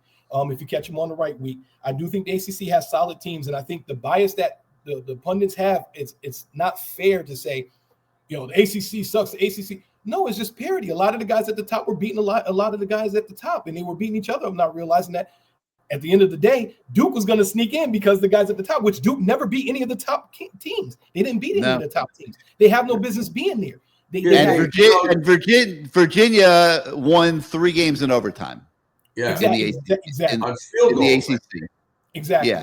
The Big Ten is a weak conference this year. Other than Indiana and Ohio State, I don't think those other teams. Big Ten has 3 strong teams. The SEC again is Virginia and Duke have no business in this game. No, they don't. They put us on the same field, and like everybody else, I agree. And we said this weeks ago. Duke got lucky in the Clemson game by a referee's call. Virginia won 3 games in overtime, including at Louisville, which is ridiculous. I mean, there was just some weird shit that happened with those 2 teams. Exactly. I think there was a Wake Forest played Virginia, and the Virginia defensive end jumped off sides. He was way off sides. They didn't call it. And he threw an interception, and Wake lost, which was horrible. Yeah, that was an automatic first down game. Yeah, well, starting next year. All right, K-Mac, I got to get Jake on here because Jake's going to get divorced. It's his wife's 40th birthday, and he's got to take her to dinner for a nice steak, and he's dying to get on the show. So come back on Sunday. All right, fellas, good, Jake. Yep, come back on Sunday. All right, Jake, let's save your marriage here. Thanks, Kate. Yeah. How much time do we have? We got a few minutes. Yeah. All right, go ahead. Shoot, what do you got? Gary, I'm going to contest the thing with Notre Dame. I would cancel that game tonight I'm sorry. Here's the thing. If there is no benefit to quality wins, then why not schedule Bethune-Cookman all you can? You got to play 9 ACC games. No, Because no. that's what You did. Did you go to? Did you come down for the Miami Notre Dame game? I did. I was there. Actually, I mean, that's that the was. only game I Think made about there. the experience that you had that night. Think about the entertainment that you got that night. Think about what that night meant to the Miami football program. And because 12 idiots, I'm not even going to say they're in suits because I don't think they were in suits, sitting around a table in some motel, God knows where, get it wrong. Like you don't change. We're Miami, and it's going to be the same 12 idiots next year who are going to pull the different same. idiots. You know what? Yeah. Jake, if I called up all my former Hurricane friends and listened to you talking like this, they strangle you. They're not afraid of anybody. Here's the thing, so what? But head-to-head used to matter. Now you're at the whim of. Let it get to the end, morons. Jake. Let's get to the finish line on Sunday and see what they do. Right. I believe that if it comes down to a Miami or Notre Dame decision, Okay, fine. that they will put Miami ahead of Notre Dame. That's what I'm holding hope that there's some sanity in the world. If we are ranked 11 and they're ranked 10 and they get in ahead of us, why play that game? Why risk it? What's the point? Because it has nothing to do with the game. We did beat them, and it doesn't matter. They don't give a shit. Next year has them. We go up there. We play them. That's all. Yeah, then what we beat them. And the other thing you gotta understand, Jake, is that we're all biased. Okay, like we're all looking at it from the Miami perspective, and we're totally right. But there is a perspective out there that if Miami and Notre Dame were to play today, that Notre Dame would be a 5-point favorite. The real honest equation here is Oklahoma has no fucking business. I don't know how Oklahoma is number 8. They're a joke. They barely beat Alabama on the road. That's what put them up there. By what? They beat Alabama on the road. So what? Alabama sucks. They barely. That's won not the this perception. That's your perception of it, but not the committee or the rest of the country. But that's the point. Is that there is a clear bias against Miami, unquestionably. B, the SEC has this ridiculous overstatement of value. Look, Texas A&M, they scheduled bullshit this whole year. They played nobody. They got smoked by Texas. They barely beat. So they won a game against Notre Dame, scheduled 10 bullshit games, and then lost against Miami. I just this and now, yes, you cannot eliminate them. They're 11-1, but that's my point. Is like, if quality wins don't matter, then going 12-0 has to be the goal. And why impede that if quality wins don't matter? But they're looking at bad losses too, and Alabama. No, they're not. No, they're not. Oklahoma got smoked by Texas. Yep. They got smoked by Texas. Alabama lost to fucking Florida State. I know. Florida State by 2 touchdowns. They don't care. They just say SEC good, Miami bad. This isn't bias. Like there are so many through lines to this. We beat Florida State. Florida State smoked Alabama. There's no penalty for that. We beat the crap out of Florida, who beat the shit out of Texas, who beat the shit out of Oklahoma. No penalty for that. And Lisa thinks that regardless that they're going to put Bama in the playoffs. I agree with her. Why flip-flop? I hope she's wrong. They were safeguarding Alabama. They're going to keep Alabama ahead of us even if they lose. Otherwise, why flip-flop those teams? You know what I think we need? I think we need to turn their meeting room into like the British Parliament, where everybody is screaming. Yeah, where bring in people to defend every point and everybody yells at everybody. I think that would be great. Transparency would be nice. What is going on in here? Actually, Bruce, this may be something for you to speak to. I'm sure there's got to be meeting minutes or some sort of documentation of this. Could Miami sue the college football playoff to obtain a copy of the minutes? For what? because They're having the private discussions. show the math. Show the math of how this fucking works. This doesn't add up. Like what? So we lost to two teams who were Your wife ranked. is going to divorce you. What's that? She probably. Well, luckily someone I'm called her. laughing. Look at this comment by Hunter. He's looking at your matter. Not for a long time. No, I'm just fired up. I'm pissed, and it's just because it's like Matt was saying. They're talking out of both sides of their mouth. Quality losses matter, but there's two teams ahead of us that have horrific losses. Yeah, the quality wins aren't as important, but head-to-heads don't matter. Like it makes no sense. I wonder what would have happened. You guys had Miami kept their foot on their throats, and then when it was 21-7, really blew them out like 31-10 or something.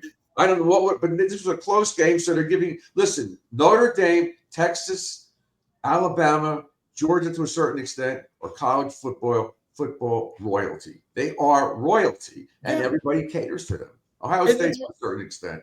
But that's not why us. we're going to get screwed, though, because there is no reality that exists in which they are going to omit Notre Dame and put in Miami. You know what's going to happen, you guys? I hate to say it. They don't get in. They go to a bowl game. Half the team, the seniors, don't show up. They're not going to play. Why risk it? And they'll get killed in the bowl game again. And eventually, they were squawking and screaming how great they were, and they couldn't win the bowl game. That's what I worry about, because it's possible.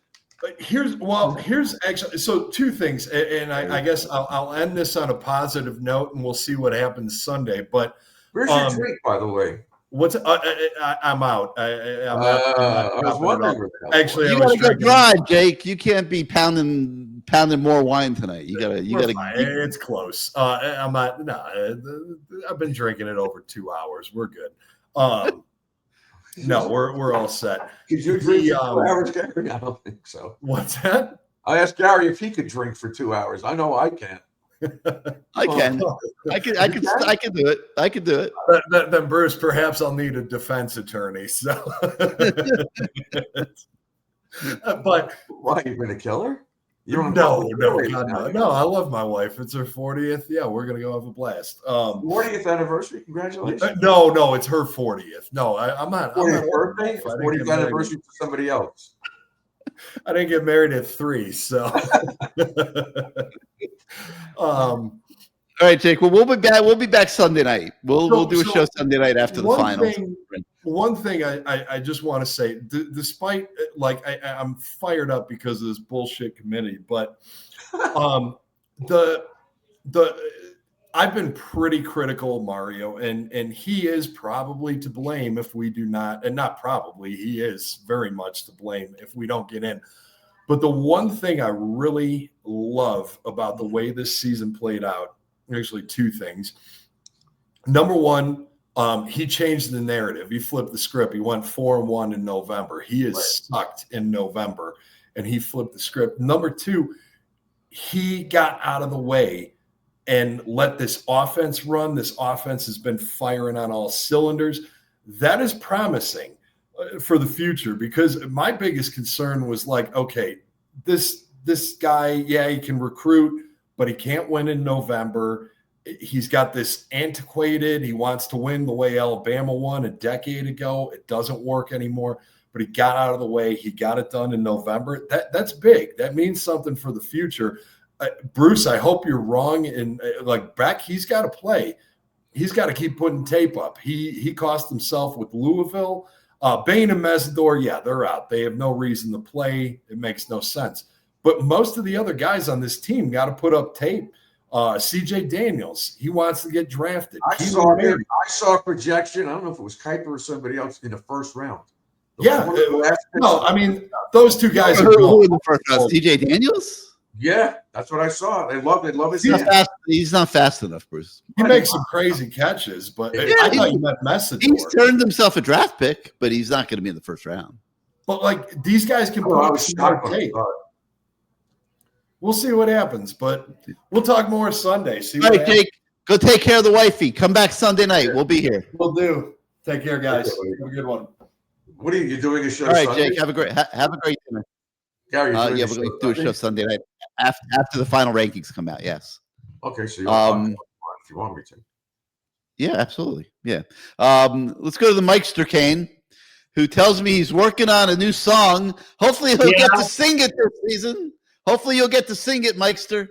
Yeah, I'll get to sing it. I'm working on it, Gary.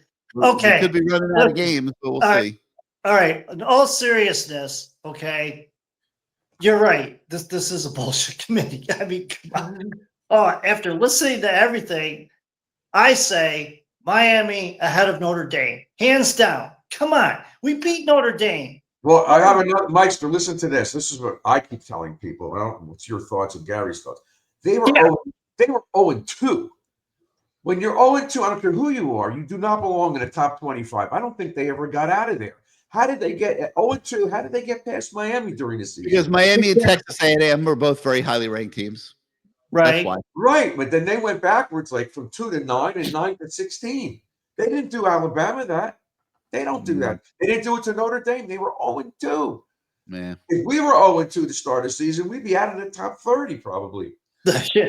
Yeah, I mean that's Notre Dame, but Notre Dame. But we still beat them. So you still beat them. We should be ahead of them, hands down. No, hands down. Come on.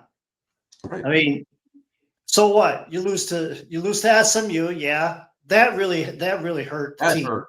That hurt. That was a massive that was a massive blow. I got to say that for sure. But anyway, here's another thing too. I'm kind of torn about this. My daughter's high school, Port Charlotte, has got to play against guess who? Jones. Guess who Jones has? Darian Coleman.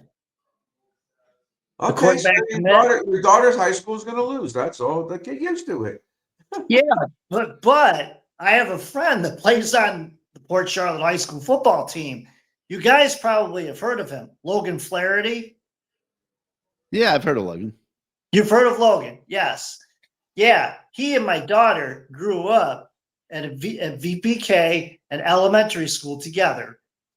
That's good. I'm friends with the Logan family. I've been friends with the Logan family for all these years, and now they got to play against Jones, against a quarterback commit for Miami, Darian Coleman. So who are you rooting for? Your daughter's team or Coleman? I'm torn. You know, it's like, really oh God, be. you know, Okay. do I root for Port Charlotte or do I root for Jones? You know, but you know, Logan, I'll tell you, he's a UCF commit. Okay, from what I've heard, he's a UCF commit, but he's only a junior. See, he's thrown for 70 plus touchdowns this season alone. He broke a school record just last week. I congratulated him, all that stuff, blah, blah, blah, blah, blah. But yeah, I'm still torn between the two. I mean, I guess I'm rooting for Jones in a way because I want to see. What are your thoughts on the season for us this year? Are you angry? 10-2 is great. They 10-2 is last great. year. But Bruce, I got to agree with you. If we get left out of the playoffs again, half the seniors aren't going to play in a Pop-Tarts bowl game. Okay, we're not going to be in a Pop-Tarts. We're not going to be in a Pop-Tarts bowl game with this record. There's no. We're going to be in a Gator Bowl or a big game. We're going to be in a big game. Well, I'm just exasperated. You know, I'm just expressing. You know, I just think that you know, I don't know. But anyway, let me look at. They're not going to have Bain. They're not going to have Messador. We already know they're not getting. Scott is out, so he's out. So that's 3 defensive starters right then and there. I don't know if Jacoby Thomas is going to play or not. He should. His draft stock went up this year, but I just don't like these people opting out like this. It's just like it's all they do now is opt out. Do you blame them though? If it's a playoff game, they won't opt out. Pay for these bowl games? No, right? The school does. Right. I mean, the way it is now with how meaningless these bowl games are, like, do you blame the guys that have already put enough tape up to get drafted for not No, I wanting to don't play? blame them. I don't like it, but I don't Now, blame what them. I really don't like is what happened last year, where they played the first half and then Yep. shut it. Like, please do us Yeah, like Cam if you Ward don't plays want the to play the first whole half, game, don't play they any of leave. it. Right. Yeah. Don't play. Listen, the fans, like I said last year when it happened, I said these fans spent all kinds of money to bring their family there, sleep over, eat in the restaurants, and they half the game they saw. That's not And you end fair. up losing the game And because, hotel stay, your yeah. best players don't play. It's ridiculous. Yeah, Right. like play or don't play, but none of this half in, half out nonsense. Right. I'm amazed Mario allowed that last year. Yeah, I am Amazed. too. I am too. Amazed. Unless he knew nothing about it. Right. Unless Ward went up to him and said, "I've broken all the records. I'm out of here." It's possible. That's not inconceivable because I know in practice Emery took very few reps. Like he was not ready That's for that my game. point. Yeah, Emery's going to the fourth. He wasn't prepared for this game. That's not. He was Not his he was fault. not prepared, and he took the whole thing, man. Here's He what has I think is been going to jumped on happen. for a year because of it. I think Emery's going to go to the portal. I think what we should do is look at Levitt, that Arizona State quarterback. I don't think We should that's try an to issue. get him in. We got to We see, if he does end up in the portal, which he probably will, and we'll see. He will. He will. And they Miami's should go going to be back. a top destination for a good quarterback. Yep. I mean, after the last 2 years, there's no question. They're going to have to pay, but they'll be willing to pay. Well, they'll be willing to pay. Sure they will. Yeah. Sure they will. They'll do it. But they Yeah, also as long as we keep winning, this administration is in it to win it. They will not back down from the call. Absolutely. Without question. If we don't win and they don't feel like they're getting a return on investment, that's where it could get interesting. But as long as we keep winning, they're in it to win it, and they will budget accordingly. And the bowl game they would play in is probably the end of December, beginning of January, right before the portal opens up. It's January this year, isn't it, Gary? Or next year? Yeah, it's, January 2nd to the 16th is when the portal opens up. So if they win a big bowl game like that, that would be great too. I mean, the timing would be get good. Levitt. Yeah.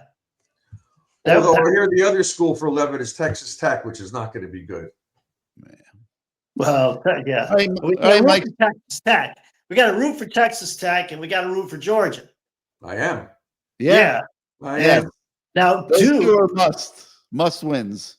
Yeah. Now, Duke, we got to root for Duke. Oh my God.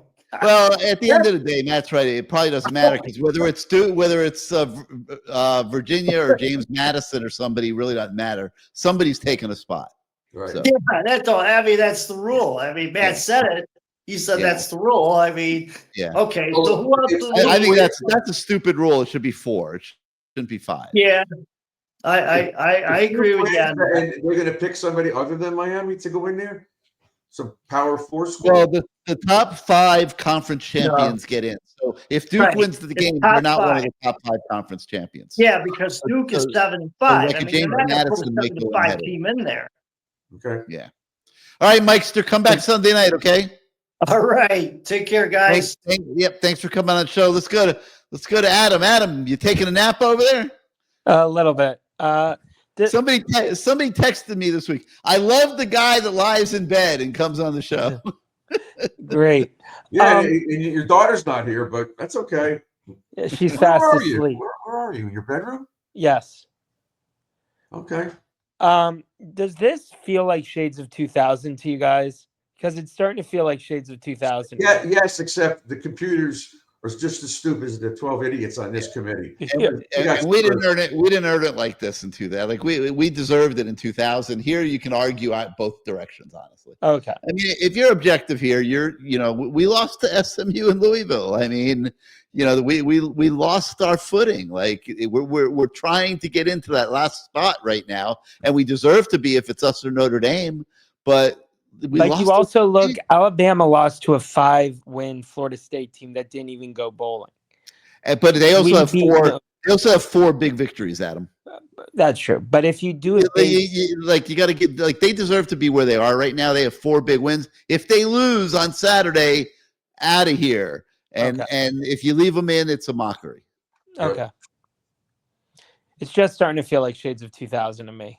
Yeah, because in 2000, every year it seems like 2000. We haven't won the title. We haven't won the ACC title, which is really scary. Well, that's another thing that actually dovetails into my next question. Do you think the ACC in the offseason is really going to change that stupid whatever and just go to like the AAC highest ranked team if head to head's not an option? I think they got to look at it. I think this is a disaster for the ACC, the way this has played out this year, and they are going to have to do a review of their tiebreaker policies. Like they can't allow this. Like this can't be anywhere near the top of the criteria. This type of calculation, especially when you have now going to 9 games is going to help a little bit because more teams are going to play more teams, but you still have 18 teams in the league. Like you can't, you have too many teams that aren't playing each other. You cannot let it come down to a calculation like this where it's a point deciding who goes to Charlotte. Like that's ridiculous. Or who goes to the college football You playoff. like this system better than when they had the 2 divisions? I mean, I did like the 2 divisions, even too. though you might have to go back to divisions. Yeah. I mean, you might, and then it's like, who do you put in which division? But like you may have to with this many teams. Yeah, and at least with the divisions, everyone played each other within the division. Everybody in the division played each other. There's no arguments at the end of the year. You won, you lost. If you screwed up, you screwed up. It's clear cut. There's no gray. You either won your division or you didn't. And if you won it, you go to Charlotte. Exactly. You could still have a 7-5 team get to the title game because their division is so bad. But at least I don't think you're going to have 2 teams that are really crappy. Yeah. We should be winning those divisions. You got to make sure that doesn't happen by how you set up the divisions. And the ultimate irony is technically Virginia has 2 conference losses. Just one of them doesn't actually count as a conference loss. Really? Did they lose to NC State? Yeah, they lost to NC State. Whose idea was that to not count that game? I have no idea. A couple other things. One, on the recruiting front, do you see us losing any commits? Because there were rumors of Jalen Waters with LSU and then Mallory with a bunch of schools in Charles. It's the fog of war. It's the night before signing day. Teams are taking shots. They're dumping bags of money anywhere. I don't think so either. But they're dropping bags of money on the table. Yeah. It is the night before signing day. It's going to happen. Miami seems like they're in a pretty good spot with these guys, but some of the there's a couple of these guys that are getting offered more money by other schools than they are getting from Miami. And if they pick Miami, it's going to be because they want to be at Miami. Yeah. And to me, that's what you want anyway. But I mean, listen, LSU, Lane Kiffin are taking shots. Like they're it's a tough spot coming in with to a new job 2 days before signing day. Well, I like where we sit up with Waters, because aren't 2 of his teammates already at Miami? Aren't Pringle didn't he play with Pringle and Wiley? Yeah, but the thing is, there's certain people that are just in it for the money. That Norland defensive back that went to North Carolina. I mean, that was a pure money play. The Dobson kid? Yeah, that was a pure money play. It's some families are going to just be in it for the money, and they don't really care where they go to school, because they can transfer if they want to and do it all over again. Oh, that's true. Last thing, can kids announce that they're going into the portal now? Because they probably can, but they can't go in until January 2nd. Okay, because I've seen I go to Hayes Fawcett and all that, and they have kids announcing they're going to the portal. They could say I'm out, but the portal opens up on the 2nd. Do you think there'll be, and this is why I wanted to dovetail into this, do you think there'll be huge turnover from Miami? Kids going in and then I mean, there's always going to be turnover. How do you define huge? I mean, I haven't really studied it yet to try to figure out who's going to go and who's not, who should go, who's not. Maybe that's something we'll get to this week and really start looking at it hard. We are going to start taking a look at that at CaneSport here pretty soon. But yeah, I mean, and we will be in a market for a quarterback, whether or not it's Sam Levitt. I mean, to me, the big question is Emory going to go? Emory's got a tough decision to make. I mean, the other rumor is what's his name? The kid in South Carolina. sellers if he bypasses the draft. Yeah, I don't think there he'll was go. accuracy to that. I think somebody made that up. I think the other thing you got to realize, a lot of agents are going to put out a lot of bullshit. Okay. I Yeah, saw I mean- and again. I saw him in the first round too, because I googled NFL mock draft 2026, and he was in the first round. Yeah, Well, he I don't think he he's did that not have a good. good season. He did No, not he's have a not good that season. good. He's Real not I going don't to want him, and I don't But- want I don't want CJ either. I don't. Yeah. He's okay, but he's not that good. Levitt's way good. No, he's not. I don't see them spending money for him either. Right, that's what I said. I don't see No, it. these are all average Yeah. quarterbacks. But then again, like nobody knew what Cam Ward was until he got. Cam Ward was a very good quarterback at Washington State. He just Okay. didn't have as good a supporting cast, but he was pretty damn good. You knew you were getting a player. Okay. Well, thanks again for taking my call. All right, Adam, come back Have a Sunday great night, rest- man. We'll Okay, be here. see you then. We'll be here Sunday night. We'll talk about the final rankings. Yeah, we'll Okay, will commiserate do. Sunday night. Have a good one. All right, we'll see you Sunday. All right, let's go to Rocky. Rocky, welcome back to CaneSport Live. What did I just do here? Oh, there's Rocky. Okay, I'm sorry. Welcome back to CaneSport Live. Rocky, how you doing tonight? What's going on, Mr. Ferman, Mr. Warner? How are we doing this evening? We're doing good. We're sitting on pins and needles for another couple of days, but I don't know if I feel confident or not. I just don't, because I just don't trust those people making decisions. And what are your thoughts, Rocky? Well, Miami's got to quit doing this to themselves. Gary, you said it earlier.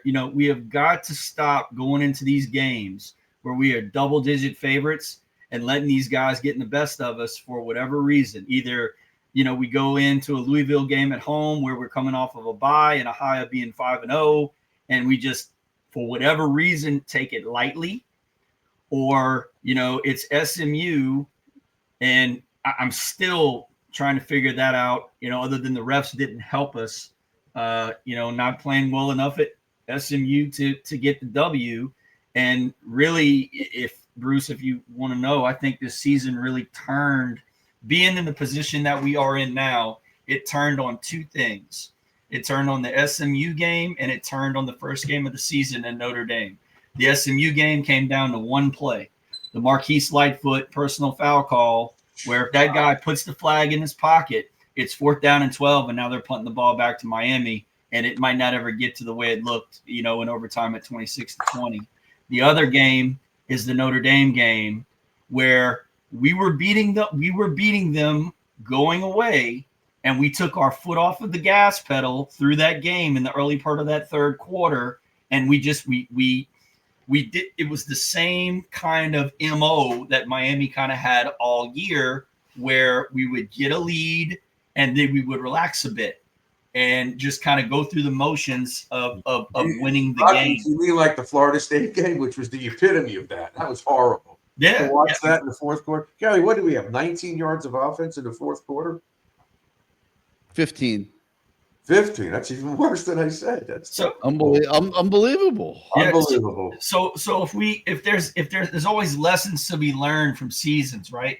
If we learned any lessons from this season going ahead, whether we make the college football playoff or not, and I pray that Mario has some kind of an introspective moment during this offseason, combined with what's going on in the college football playoff, where he says, you know what, F this, and F trying to do this stuff the right way, or the how do you want to say it, the respectable way, and let's just come out and let's just step on these guys. I firmly believe that we have the talent and the skill, this team especially, we had it this year to do it. And in some of these games, either we just didn't for whatever reason, or like you said, Gary, in the Louisville game, we weren't ready to play. They weren't ready to play that night. I saw it in the pregame warm-ups, man. They were not ready to play. The whole thing was a clown show. We had DJ Khaled running sprints on our sideline. And that was the week too where Mario Cristal was talking about Willis McGahee and him not coming on and all. I mean, forget about all that garbage. I mean, I noticed it. I'm telling you, this got on his truth. I noticed it in the pregame warm-ups, and I went up to the press box and I told Matt, this team's not ready to play this game. I don't feel good about this at all. This was 15 minutes before kickoff, and it was just like it's just, when you've done this as long as I have, you can just see things. And it was like at Pittsburgh the other day. It was the exact opposite. I was talking to somebody when I got back upstairs from pregame warmups, and I'm like very focused, ready to go, and they played like it. It was probably their best game of the year. It's like I could tell. I don't know, but they weren't ready to play against Louisville, and shame on them for not being. Because why would you not respect Louisville? Why would you not respect Jeff Brom? He's one of the best play callers in college football. He may not always have the best team, but he is one of the best play callers. Like, why would you not respect him and think that you didn't have to score in the 30s to win that game? Like, we scored, 20 points, 21 points? Yeah. In that 21, I think, in that game. I mean, you're not winning too many games against decent teams and decent coaches scoring 20 points. No. And it's mind-boggling to think that the same team that, like you said, Gary, was ready to play against Pittsburgh. You can put the films up next to one another. The Pittsburgh game, even the Notre Dame game versus, say, that Louisville game. It's crazy to me how we can have that much inconsistency during the year in those games. And that has got to stop. That is not Miami Hurricane football. That's not what our legacy was built on. We're built on going in there and kicking everybody's butt that we're supposed to beat, especially when we're up by double-digit favorites. We drop a close game to a team that's of our caliber by 3 or whatever. Okay, fine. God bless you, got us. Go with God. But teams like that where we're totally better than or have the advantage against, we have got to stop dropping these games. It's got to stop. You know what Poisner said after the Louisville game? He said, "We never saw these plays on film." Well, that's because the guy's a good coach. He doesn't do the same thing over and over again. Yeah, that's coaching. It's coaching. Exactly. Absolutely. 100%. And it's a shame that because of that, we are where we are now. Now, you're talking, and we'll see how this plays out on Sunday, but this is 2 years now with these have been pretty good teams. I thought, last year we had the best offense in college football. This year we've got a really good balance. Defense vastly improved. I mean, this team this year is built to contend for the national title. And if they don't get into the playoff because they drop those games in the middle of the season, I mean, it's going to be one of the biggest shames. Somebody mentioned 2000. Yeah, that was a shame. This is going to go right there with it. I mean, it's this team, in my opinion, can absolutely play with anybody in the country, and I'm including Ohio State in that. Include Ohio State too. Yeah, because Julian Sayin hasn't seen the pressure that we can apply all year. He hasn't seen that. I mean, our ends are the best ends in the country. Rocky, I agree with you, but we have to play like we did the last 4 games. That's the measuring stick. We play like that, we can beat anybody in the country. I think that we would, and that's even the sadder part about it, Bruce. Drives me crazy. We would get up. It's a playoff game. We would get up for these games, right? Why can't we get up for a Louisville at home that might not be as crowded or as big of a game? I mean, it is a big game because it's an ACC game. It counts, obviously. And they've beaten us. Why do we fall asleep during those games? It drives me crazy. Drives me nuts. As far as the playoff committee and all the hocus pocus and the rest of it, I disagree with Matt wholeheartedly, Gary. They're not going to let 2 G5 teams get in there if Duke wins. I don't see it. Matt wants to talk about, well, that's the rules. What rules? They've been changing the rules the past 5 weeks. They've been making things up as they go just to fit a narrative that they can put out there to the country and to the media. They're a bunch of bureaucrats. I'm with you, Bruce. I don't trust any one of them. The way it's set up right now, BYU should be out if they lose. Alabama should 100% be out if they lose, in my opinion. That'll probably never happen, but a 3-loss team should not be in the playoff when you got these two list teams behind them. Now, you guys said that they changed the rule this year where now they won't mind penalizing a team if they lose a college football championship game, right? That's been a change. Why shouldn't they penalize them? No, I agree. So, I mean, that's a plus that they did that. And I do think I kind of agree with Herb Street where it leaves at least a crack in the door open. I personally think that the biggest game is this Virginia-Duke game. I think we need Manny to win because Virginia, if they win, takes a spot, right? And now it gets even more. But if if Duke wins, Duke's not taking a spot. No. And then somebody else gets in because like a James Madison gets in because you got to get five conference champions have to be in. But I don't believe I at the end of the day, I think that is politics. I don't think they're going to tell a Power 5 you're not in the top 12. I don't think they're going to do that. We need BYU and Alabama. Anybody else will get in, but us, no, they won't do that for us. BYU and Alabama got to lose, and the committee got to put them behind Miami and Notre Dame, and then we'll get in. Right. If or lower or better.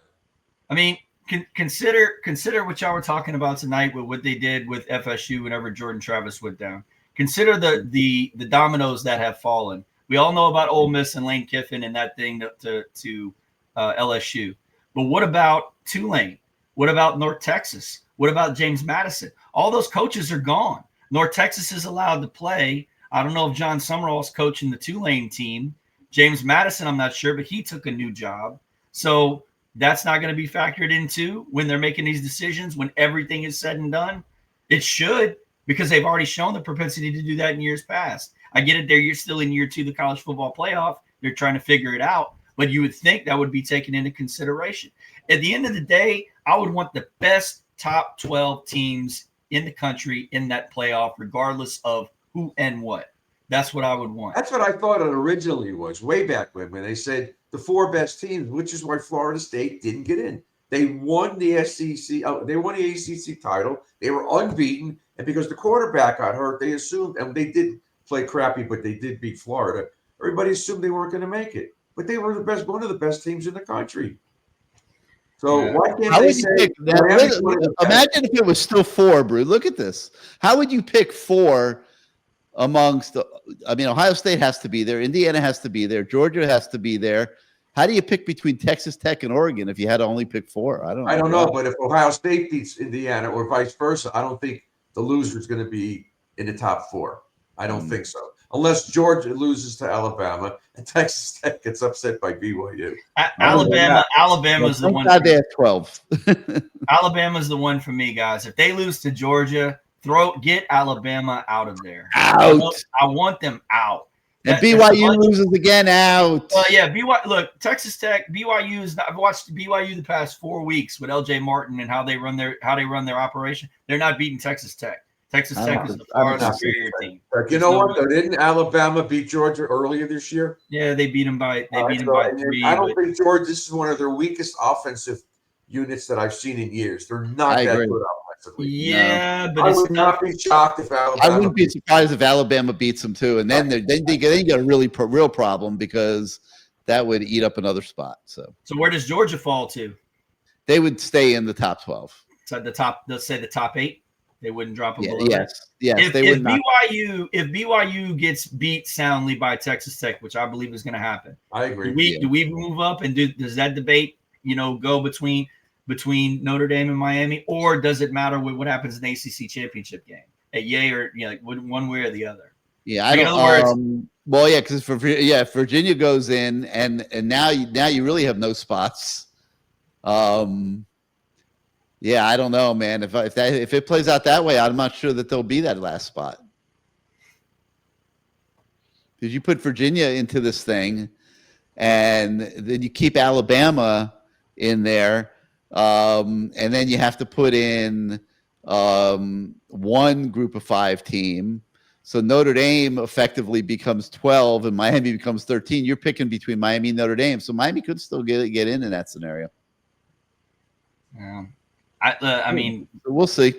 I mean, at the end of the day, we beat Notre Dame. That's all. I mean, what else do you want to know, Gary? Totally I'm not for canceling Notre Dame games either. But I'll tell you this. No, we're not canceling. No. I'm not for that. But I'll tell you this though, guys. If I'm scheduling that next year, I'm putting that at the last game of the season.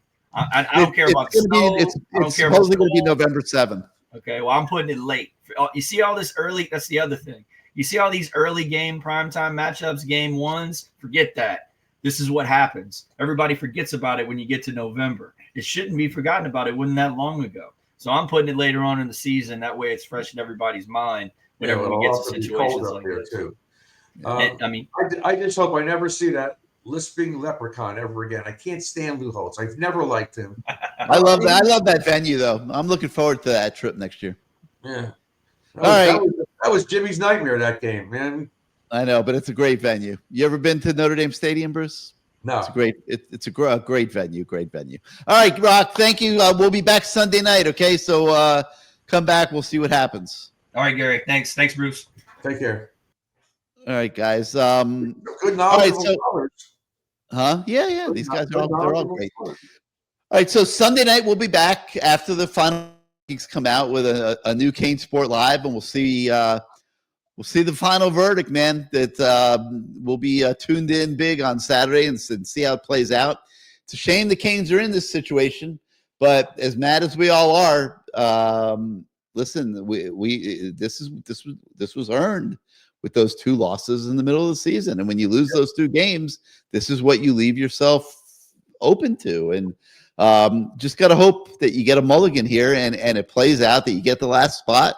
And then if they do, I think the Canes got a serious shot to make some noise in the college football playoff. As long as they keep playing offense and defense like the last 4 games. Yeah, Not like they did yeah. during the season. What the? Let these kids play. What happened? I dropped my phone on my table and turned my mic off.